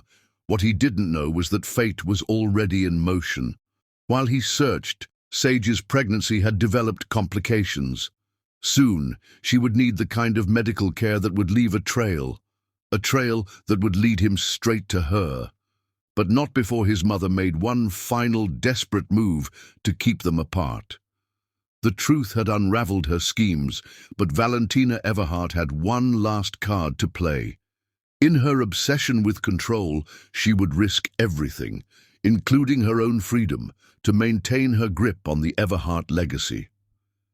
As the sun rose over the city, two hearts beat in painful synchronicity. In a small-town hospital, Sage faced her first serious pregnancy complication alone. In his paint-splattered studio, Thad added the final touches to a canvas that screamed of love and loss. Neither knew how close they were to reunion or how dangerous that reunion would be. The truth had unraveled, but the most dramatic chapter of their love story was yet to begin. Chapter 9. Race Against Time. The call came at 3:47 a.m., jolting Thad from his restless sleep. An unknown number flashed on his screen, but something made him answer. "Mr. Everhart?" A female voice, familiar but unexpected. "It's Jasmine, Sage's sister. She needs you." His heart stopped. "Where is she?" "Mercy General Hospital in Cedar Grove. She's—" Jasmine's voice broke.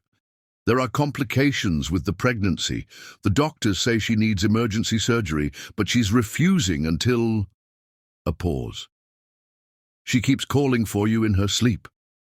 Thad was already moving, phone pressed to his ear as he threw on clothes. "I'm on my way. Tell her to hold on. Please, just make her hold on." His private helicopter was fueled and waiting within 15 minutes. As the city lights fell away beneath him, Thad's mind raced with everything he needed to say, every truth he needed her to hear. In the hospital, Sage fought her own battle. The pain had started suddenly, sharp, urgent cramps that brought her to her knees in her sister's boutique. Now, monitors beeped steadily around her, measuring 3 heartbeats instead of 1. "Triplets," the doctor had said hours earlier, her face serious. "And they're in distress. We need to perform an emergency cesarean, Ms. Winters. The longer we wait, the greater the risk to you and the babies." But Sage hesitated. The thought of bringing their children into the world without Thad beside her felt impossible. Even after everything, even believing his betrayal, she couldn't take this moment from him. "Just a little longer," she whispered to her swollen belly. "Your daddy needs to meet you. He needs to know you're real." What she didn't know was that Jasmine had already made the call, unable to watch her sister suffer alone any longer. The hospital corridor buzzed with urgent activity. Sage's blood pressure was dropping, the monitors showing increasing fetal distress. Medical terms flew between staff members: preeclampsia, placental abruption, critical threshold. Through it all, Jasmine held her sister's hand, praying she'd made the right choice in calling Thad. Meanwhile, the helicopter fought through unexpected storm conditions. Lightning illuminated the clouds around them as Thad's pilot navigated with expert precision. 10 minutes out," the pilot announced. "Hospital helipad is prepped for emergency landing." Thad's hands clenched around his phone, where the last photo of Sage still lit up his screen. He'd give anything to turn back time, to stop his mother's manipulation before it tore them apart. A text from his security team flashed. "V spotted near hospital, local police notified." Of course, his mother would make one final attempt to interfere, but nothing would stop him from reaching Sage now. Not storms, not distance, Not even Valentina's desperate schemes. The helicopter landed with a jolt. Thad sprinted through rain and wind, his heart pounding in sync with the thunder overhead. Hospital security met him at the entrance, briefed on the situation. "Maternity ward, 4th floor," they directed. "Her sister's waiting." The elevator felt impossibly slow. Each second stretched like years as Thad watched the numbers climb. When the doors finally opened, he nearly collided with a nurse rushing past. "Are you him?" she asked breathlessly. "The father?" He nodded, unable to speak. "Thank God. Room 412. Hurry." Thad ran, his footsteps echoing through the sterile corridor. He could hear monitors beeping, urgent voices, and then Sage's cry of pain. He burst through the door just as another contraction hit. She was pale, too pale, her face contorted in agony. But to him, she'd never been more beautiful.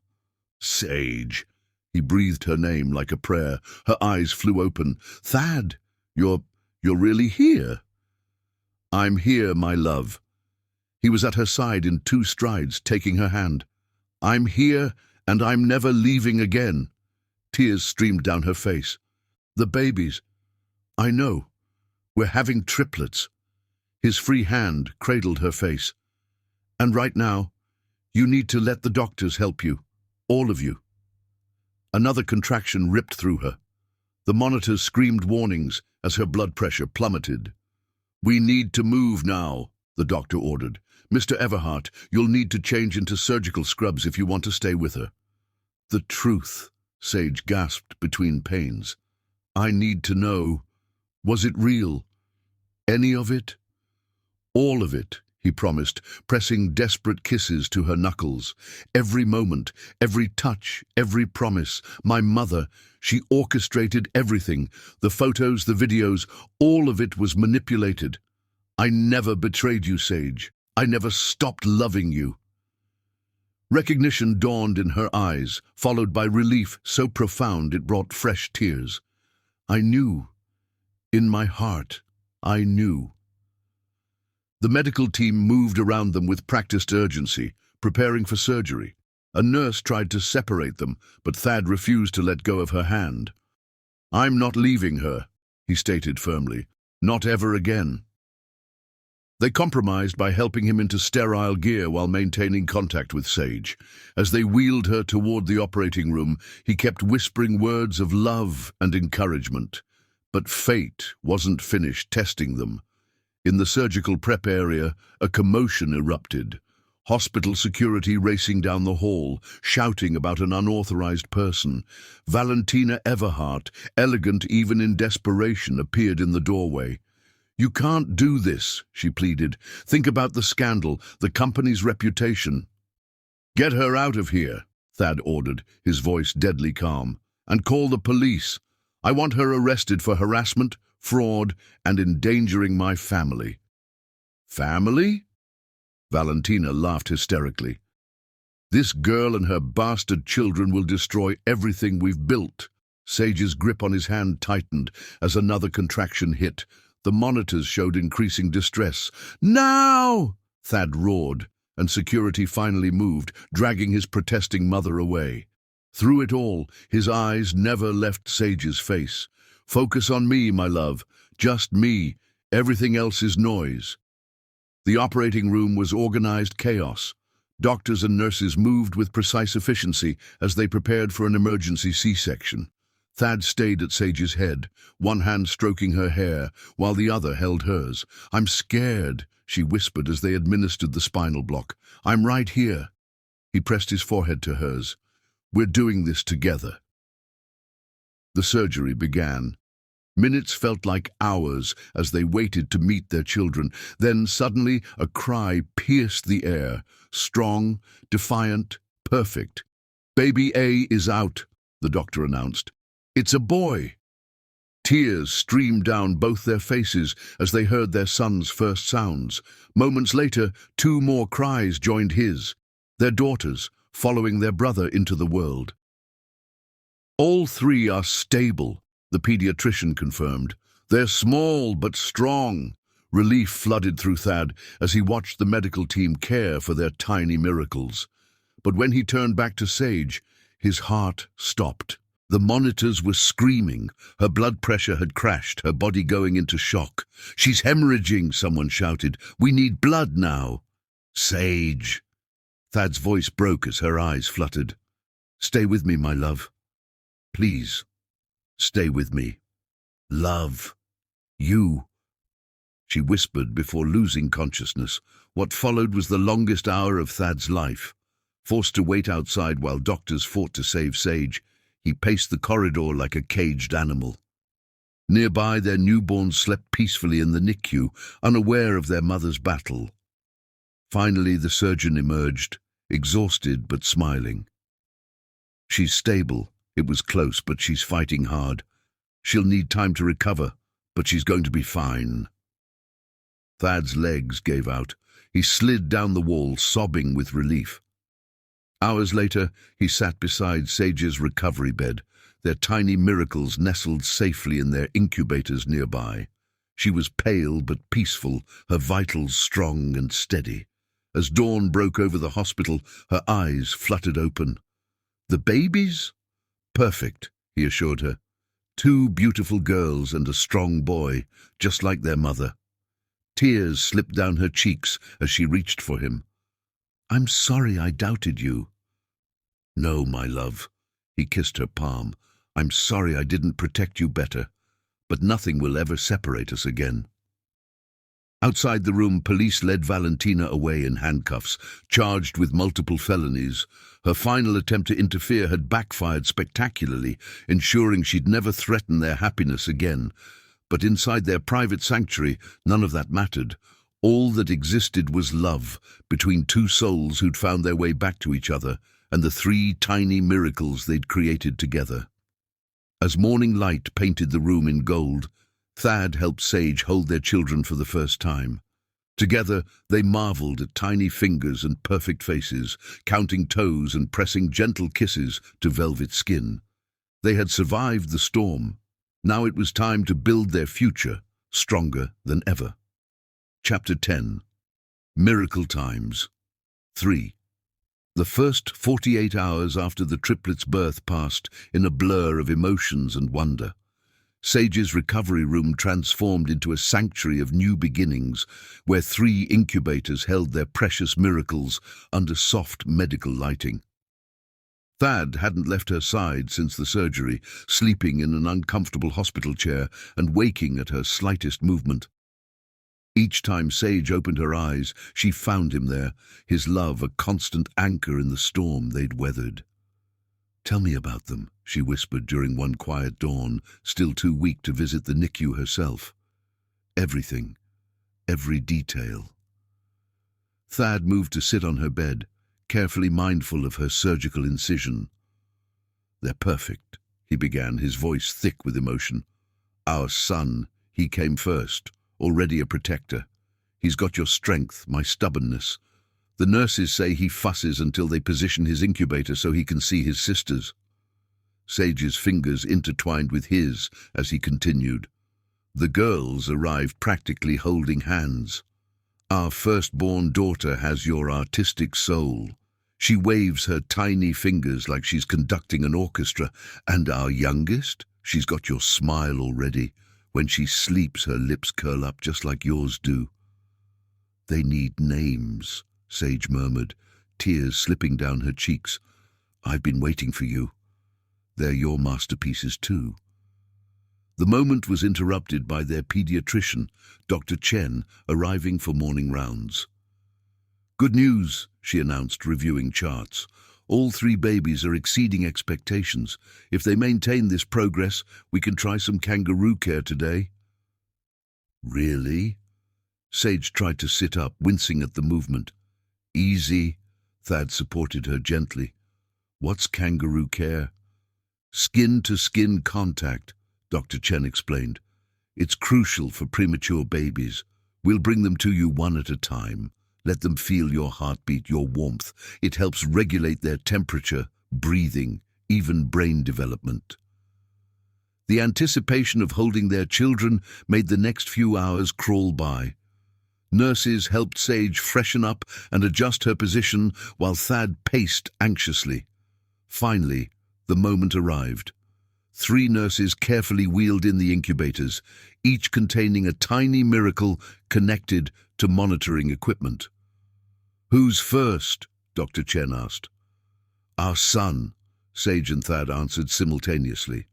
Some parental instincts were already perfectly in sync. With infinite care, the medical team transferred their firstborn from his incubator to Sage's chest. He was impossibly small, yet perfectly formed, a miniature warrior who'd fought his way into the world.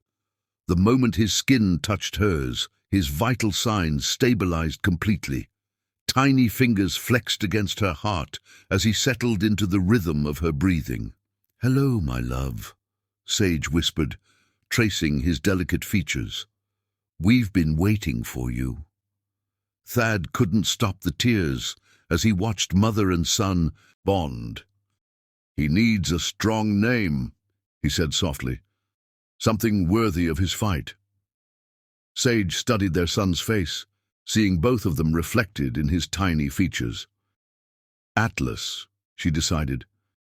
He carried the weight of bringing his sisters safely into the world. "Atlas!" Thad tested the name, watching their son respond to his voice. "It's perfect." Their firstborn daughter came next, her small body fitting perfectly into the curve of Sage's neck. Unlike her brother's focused calm, she moved with artistic grace, each gesture a tiny dance. "Luna," Thad suggested, remembering nights spent watching Sage sketch under moonlight. "For all the dreams that led us here."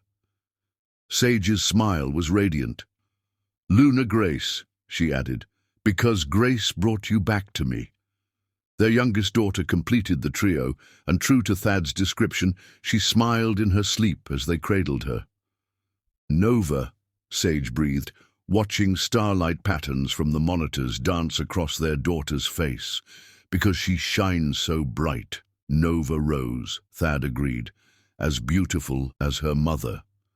Atlas, Luna Grace, and Nova Rose, 3 miracles born of a love stronger than any deception. The next few days established a rhythm. Sage grew stronger as the babies thrived under their parents' constant attention. Thad split his time between caring for his family and handling the aftermath of Valentina's arrest, though he never stayed away for long. One evening, as they held their children together, Sage finally asked the question that had haunted her. "How did you find out the truth?"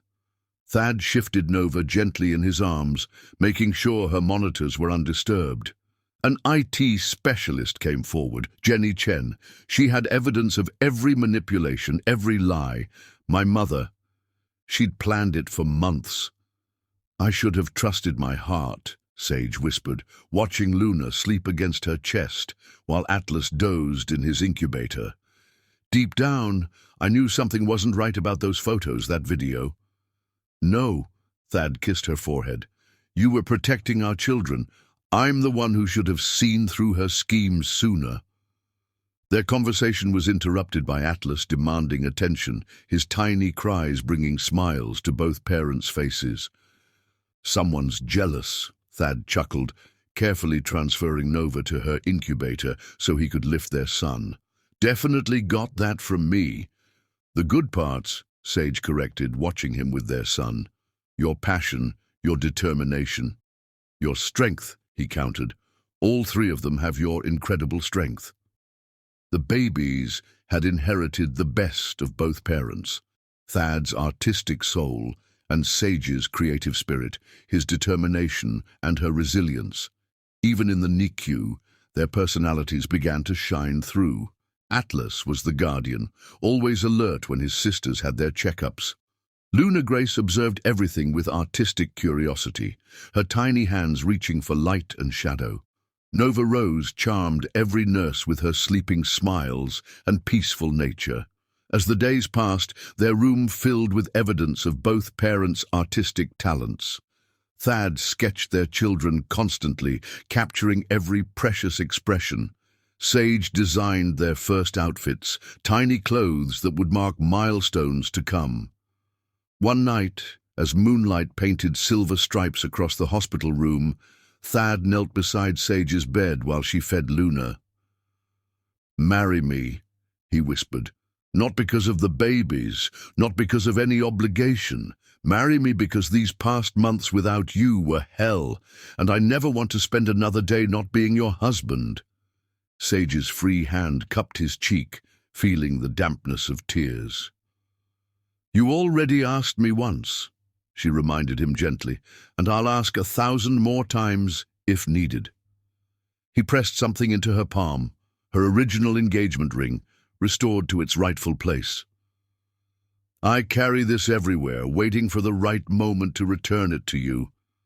Luna chose that moment to coo softly, as if adding her approval. "Yes," Sage breathed, tears falling freely. 1,000 times yes. Their kiss was gentle, mindful of the precious bundle between them, but filled with promises of passion to come. The next morning brought more miracles. All 3 babies had gained enough weight to be considered for release within the week. Their vital signs were strong, their development right on track despite their early arrival. "They're fighters," Dr. Chen announced proudly, "just like their parents." As they prepared for life outside the hospital, Thad and Sage began planning their future. The mansion they'd chosen before their separation would need renovations. A nursery times 3, a combined studio where they could work while watching the babies, spaces for their family to grow. But more importantly, they planned their wedding. It would be intimate, with only those who had supported their love story. May from the vintage shop who had sheltered Sage, Jenny who had exposed the truth, Jasmine who had brought them back together. "No press," Sage insisted as they discussed details. "Just us, our children, our true family." "Whatever you want," Thad agreed, watching Nova sleep in his arms. "Though the business world might implode if they don't get photos of the Everhart triplets. They'll survive." Sage adjusted Atlas and Luna against her chest. "Our children will have normal lives, not tabloid fodder." Their peaceful planning was interrupted by news from the legal team. Valentina's trial date had been set. The evidence against her was overwhelming, ensuring she'd face consequences for her actions. "We don't have to think about that now," Thad said, seeing Sage's concern. "Right now, it's just us and our miracles." As if on cue, all 3 babies woke, demanding attention in perfect synchronization. "I think they're hungry," Sage laughed, already adjusting her nursing pillow. "All of them?" "Again?" Thad mock groaned, even as he expertly helped position the triplets. "Definitely your appetite." "Your timing," she countered with a smile. Together, they settled into the choreography of feeding 3 newborns, a dance they'd perfected over the past days. Each baby had their own rhythm, their own needs, but all 3 thrived under their parents' devoted care. As morning light painted the room in gold, Thad watched his family with wonder. Love had brought them full circle, from that first collision in an elevator to this moment of perfect completion. Atlas, Luna Grace, and Nova Rose dozed peacefully, unaware that their very existence was a testament to love's power to overcome any obstacle. Their parents' hearts beat in perfect synchronicity, finally whole again. The future stretched before them, bright with promise and possibility. They had survived the storm, emerging stronger, their love tested and proven unbreakable, and this was just the beginning. Chapter 11. Healing Hearts. The day they brought the triplets home marked the beginning of their true healing. Their mansion had been transformed during Sage's hospital stay, the nursery a masterpiece of both parents' artistic vision, with 3 custom-made cribs arranged like a perfect constellation.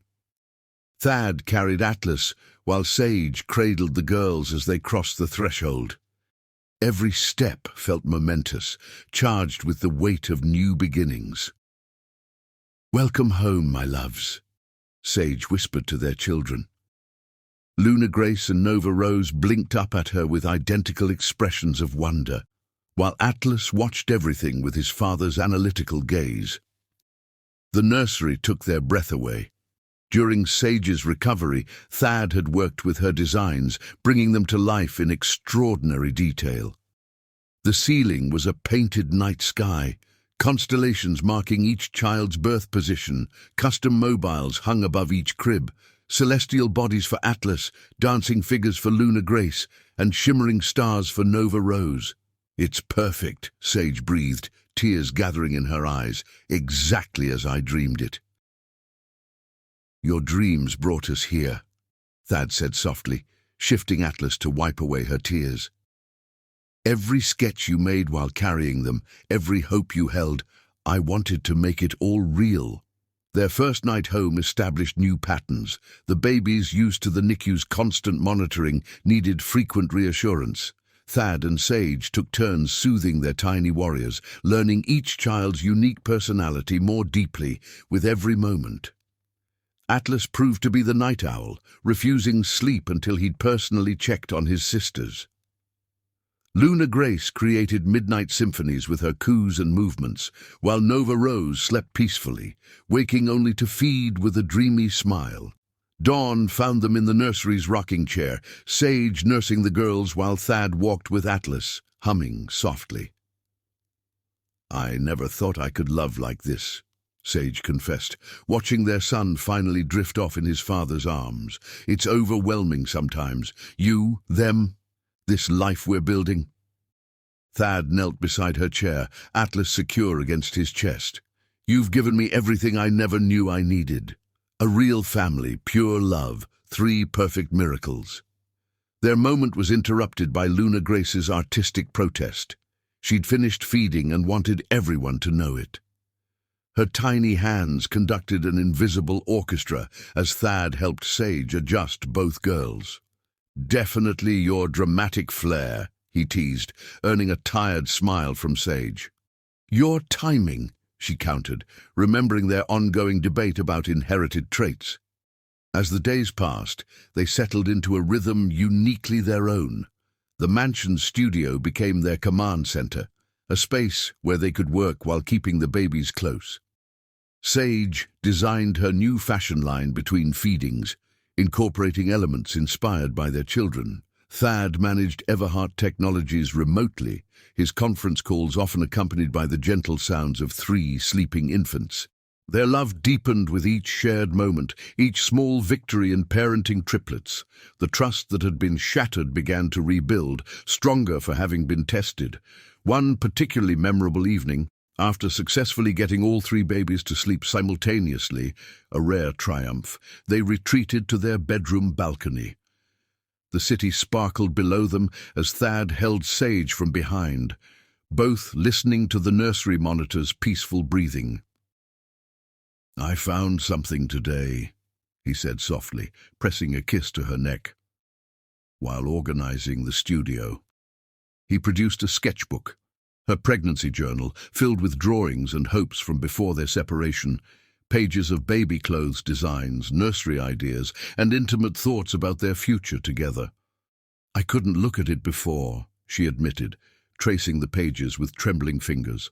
"It hurt too much, thinking you'd betrayed that trust.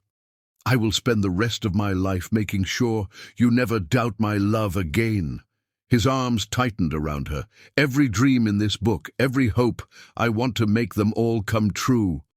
Sage turned in his embrace, the sketchbook pressed between them. "You already have. Look at our children, our home, our love. We survived the storm." Their kiss was tender at first, then grew passionate with renewed desire. They'd been cleared for intimacy by Sage's doctors, but hadn't found the right moment between caring for triplets and healing emotionally. "Are you sure?" Thad whispered against her lips. "We can wait." "I've waited long enough," she replied, pulling him toward their bed. "Make love to me, Thad. Help me remember every perfect moment we shared." Their reunion was gentle, mindful of her healing body, but charged with months of longing. Each touch erased another scar of separation. Each kiss rebuilt another bridge of trust. Afterward, tangled in sheets and each other, they talked about everything. Fears, hopes, dreams for their future. The conversation they should have had months ago, before letting external forces tear them apart. "I was so scared," Sage confessed, tracing patterns on his chest, "not just of losing you, but of raising 3 babies alone, of them growing up without knowing your love." "Never again," Thad vowed, kissing away her tears. "From now on, we face everything together. No secrets, no doubts, no letting anyone come between us." The babies, as if sensing the emotional moment, chose that time to wake up in perfect harmony.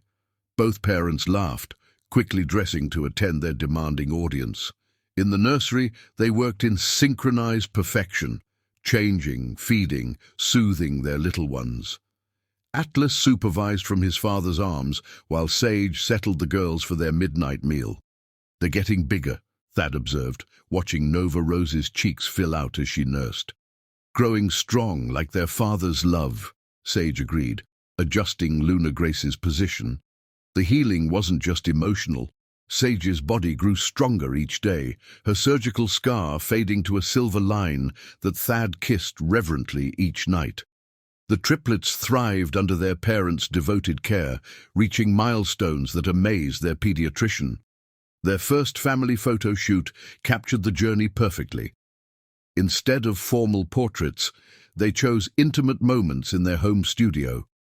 Atlas, painting with his father's fingers guiding his tiny hands, Luna Grace wrapped in fabric swatches from her mother's designs, Nova Rose sleeping peacefully in a bassinet surrounded by both parents' artwork. These images would never make the society pages or business magazines. They were private treasures, documenting a love story that had overcome every obstacle. As their first month home drew to a close, Thad and Sage sat in their studio, watching their miracles sleep in perfect contentment. Sage worked on designs for their wedding outfits, while Thad sketched their children's peaceful faces. "I want to testify," Sage said suddenly, breaking their comfortable silence. Thad's pencil paused. "At my mother's trial." "You don't have to." "I do." She met his eyes steadily. "Not for revenge, but for closure. For our children to know that love always triumphs over hate." He gathered her close, mindful of her sketches. "Have I told you lately how extraordinary you are?" "Show me again," she smiled, leaning in for a kiss that promised forever. Their healing journey wasn't over, but every day brought new strength, new joy, new reasons to believe in their love's power. The triplets grew stronger, their parents' hearts knit closer, and their future brightened with each passing moment. What had started as a chance collision in an elevator had become an epic love story, one of trust rebuilt, hearts healed, and family bonds forged in life's fiercest storms. As night fell over their peaceful home, 3 babies slept soundly while their parents held each other close, grateful for every trial that had led them here. Their hearts beat in perfect synchronicity, finally, completely healed. Chapter 12. Justice Served. The day of Valentina Everhart's trial dawned bright and clear, a perfect autumn morning that belied the emotional storm brewing in the courthouse. Sage stood before their bedroom mirror, adjusting her couture suit, one of her own designs, power and elegance woven into every seam. "You don't have to do this," Thad said softly, coming up behind her with Nova Rose in his arms. Their youngest daughter reached for her mother with a sleepy smile. "Yes, I do." Sage took their baby girl, breathing in her sweet scent for courage. Not for revenge, but for healing. For our children's future. In the nursery, Atlas and Luna Grace were already awake, attended by their trusted nanny. At 6 months old, the triplets had grown into distinct personalities that amazed everyone who met them. Sage kissed each baby goodbye, memorizing their perfect faces for strength. "Mommy and Daddy will be home soon, my loves." The courthouse steps were crowded with media, all eager to witness the society scandal of the decade. Thad and Sage walked through the chaos hand in hand, their unity a stark contrast to the chaos Valentina had tried to create. Inside the courtroom, Valentina sat perfectly poised in designer wear, every silver hair in place, but her mask cracked slightly when she saw them enter.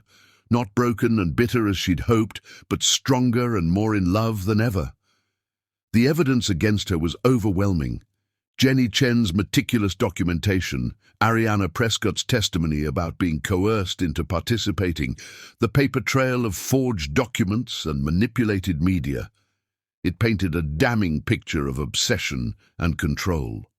When Sage took the stand, her voice rang clear and true. Mrs. Everhart didn't just try to separate two people in love, she testified. She tried to destroy a family, while I was carrying her grandchildren, triplets who would need every ounce of strength to survive their early arrival. She was orchestrating elaborate deceptions to break their parents apart. Valentina's composed facade crumbled as Sage described the night she fled, believing the lies about Thad's betrayal. I was alone, pregnant, heartbroken, exactly as she planned. But what she didn't count on was the power of real love. The truth couldn't stay buried, just like our connection couldn't be severed. The jury's verdict was unanimous, guilty on all counts: fraud, harassment, endangerment of both Sage and the unborn triplets. The judge's sentence was severe: prison time and permanent restraining orders protecting the entire family. But it was Thad's corporate judgment that truly served justice. As CEO of Everhart Technologies, he announced a complete restructuring of the company's charitable foundation. The billions Valentina had tried to control would now fund programs supporting young artists, designers, and entrepreneurs from underprivileged backgrounds. The Sage Winters Foundation, he named it, will ensure that talent and love always triumph over prejudice and power. The press called it a fairy tale ending, but for Thad and Sage, it was just another beginning. 6 months after the trial, they gathered their closest friends and family for the wedding they'd always dreamed of. The ceremony was held in their home's gardens, transformed into an enchanted forest of lights and flowers. The triplets stole the show as they preceded their mother down the aisle. Atlas, serious in his tiny tuxedo, carefully guided his sisters, who scattered rose petals with artistic enthusiasm. Luna Grace danced more than walked, while Nova Rose charmed everyone with her radiant smiles. Sage's dress was her masterpiece, a fusion of classic elegance and modern artistry, just like their love story. When Thad saw her, his eyes filled with tears of joy. Their vows were simple but profound. "You crashed into my life and scattered everything I thought I knew about love," Thad began. "Now I know that some collisions are meant to change us forever. I promise to love you and our children with every breath, every heartbeat, every moment we share." "You saw me, truly saw me, when the world only saw surfaces," Sage responded. "I promise to trust in our love, to nurture our family, to create beauty and joy with you for all our days." The reception celebrated not just their marriage, but the triumph of love over adversity. Jenny Chen, now head of IT security at Everhart Technologies, raised a toast to truth's power. May, from the vintage shop, cried happy tears as she welcomed Thad to their extended family. Jasmine shared stories of Sage's strength during their separation, making everyone laugh and cry. But the most touching moment came from an unexpected source. A letter arrived from Valentina, written from prison. "I was wrong. Watching you together, seeing my grandchildren grow through the photos in the papers, I finally understand. Love isn't about control or status. It's about making each other better, stronger, more complete. I don't ask for forgiveness, but I thank you for showing me what real love looks like." 3 years later, their family's story became legend in both business and society circles. Everhart Technologies thrived under their shared vision, with Sage's creative direction revolutionizing their approach to innovation. The Sage Winters Foundation transformed countless lives, creating opportunities for talented dreamers regardless of their background. Every success story felt like a personal victory, healing another scar from their past struggles. The triplets grew into extraordinary children, blessed with both parents' gifts. Atlas, the protector, showed early business acumen tempered by artistic sensitivity. Luna Grace danced through life, her creativity touching everything she encountered. Nova Rose's gentle spirit brought joy to everyone she met. Their home remained a sanctuary of love and creativity. The studio where they'd rebuilt their trust became a family space where art, fashion, and technology merged seamlessly. Every wall held memories of their journey. Photos, paintings, children's drawings, each telling part of their story. On their third anniversary, Thad surprised Sage with a special gift. He'd commissioned a sculpture for their garden, 3 intertwined trees growing from a single root, their branches reaching toward the sky. "Like our love," he explained, holding her close as they watched their children play beneath it. Growing stronger through every storm, branching out but always connected at the heart. "Perfect," Sage whispered, "like the family we've built." Their love story became more than personal triumph. It became a beacon of hope. Young couples facing similar prejudices found courage in their example. Artists and entrepreneurs drew inspiration from their foundation's support. Even their corporate leadership style set new standards for balancing success with social responsibility. The media eventually tired of hunting for scandal, finding only a genuine love story that grew more compelling with time. Fashion magazines celebrated Sage's designs, tech journals praised Thad's innovations, but their greatest pride came from raising 3 children who understood love's true value. As sunset painted the sky in colors that matched their journey, deep blues of trials overcome, radiant golds of love, triumphant, Thad and Sage sat in their garden, watching their miracles play. "Do you ever regret it?" he asked softly. "The scandal, the pain, everything we went through?" Sage turned to him with the same radiant smile that had first captured his heart. "Never. Every step led us here, made us stronger, taught us the power of real love. Even my mother's schemes. Especially those," she laughed, pulling him close. "They proved our love could survive anything." As if on cue, their children ran to them, full of stories and dreams and endless love. Atlas proudly showed off a business plan written in crayon. Luna Grace performed her latest dance, and Nova Rose simply cuddled between them, completing their circle. Their story wasn't just about love conquering all, it was about love transforming all it touched. From that first collision in an elevator to this perfect moment, every trial had refined their connection, every obstacle had strengthened their bond.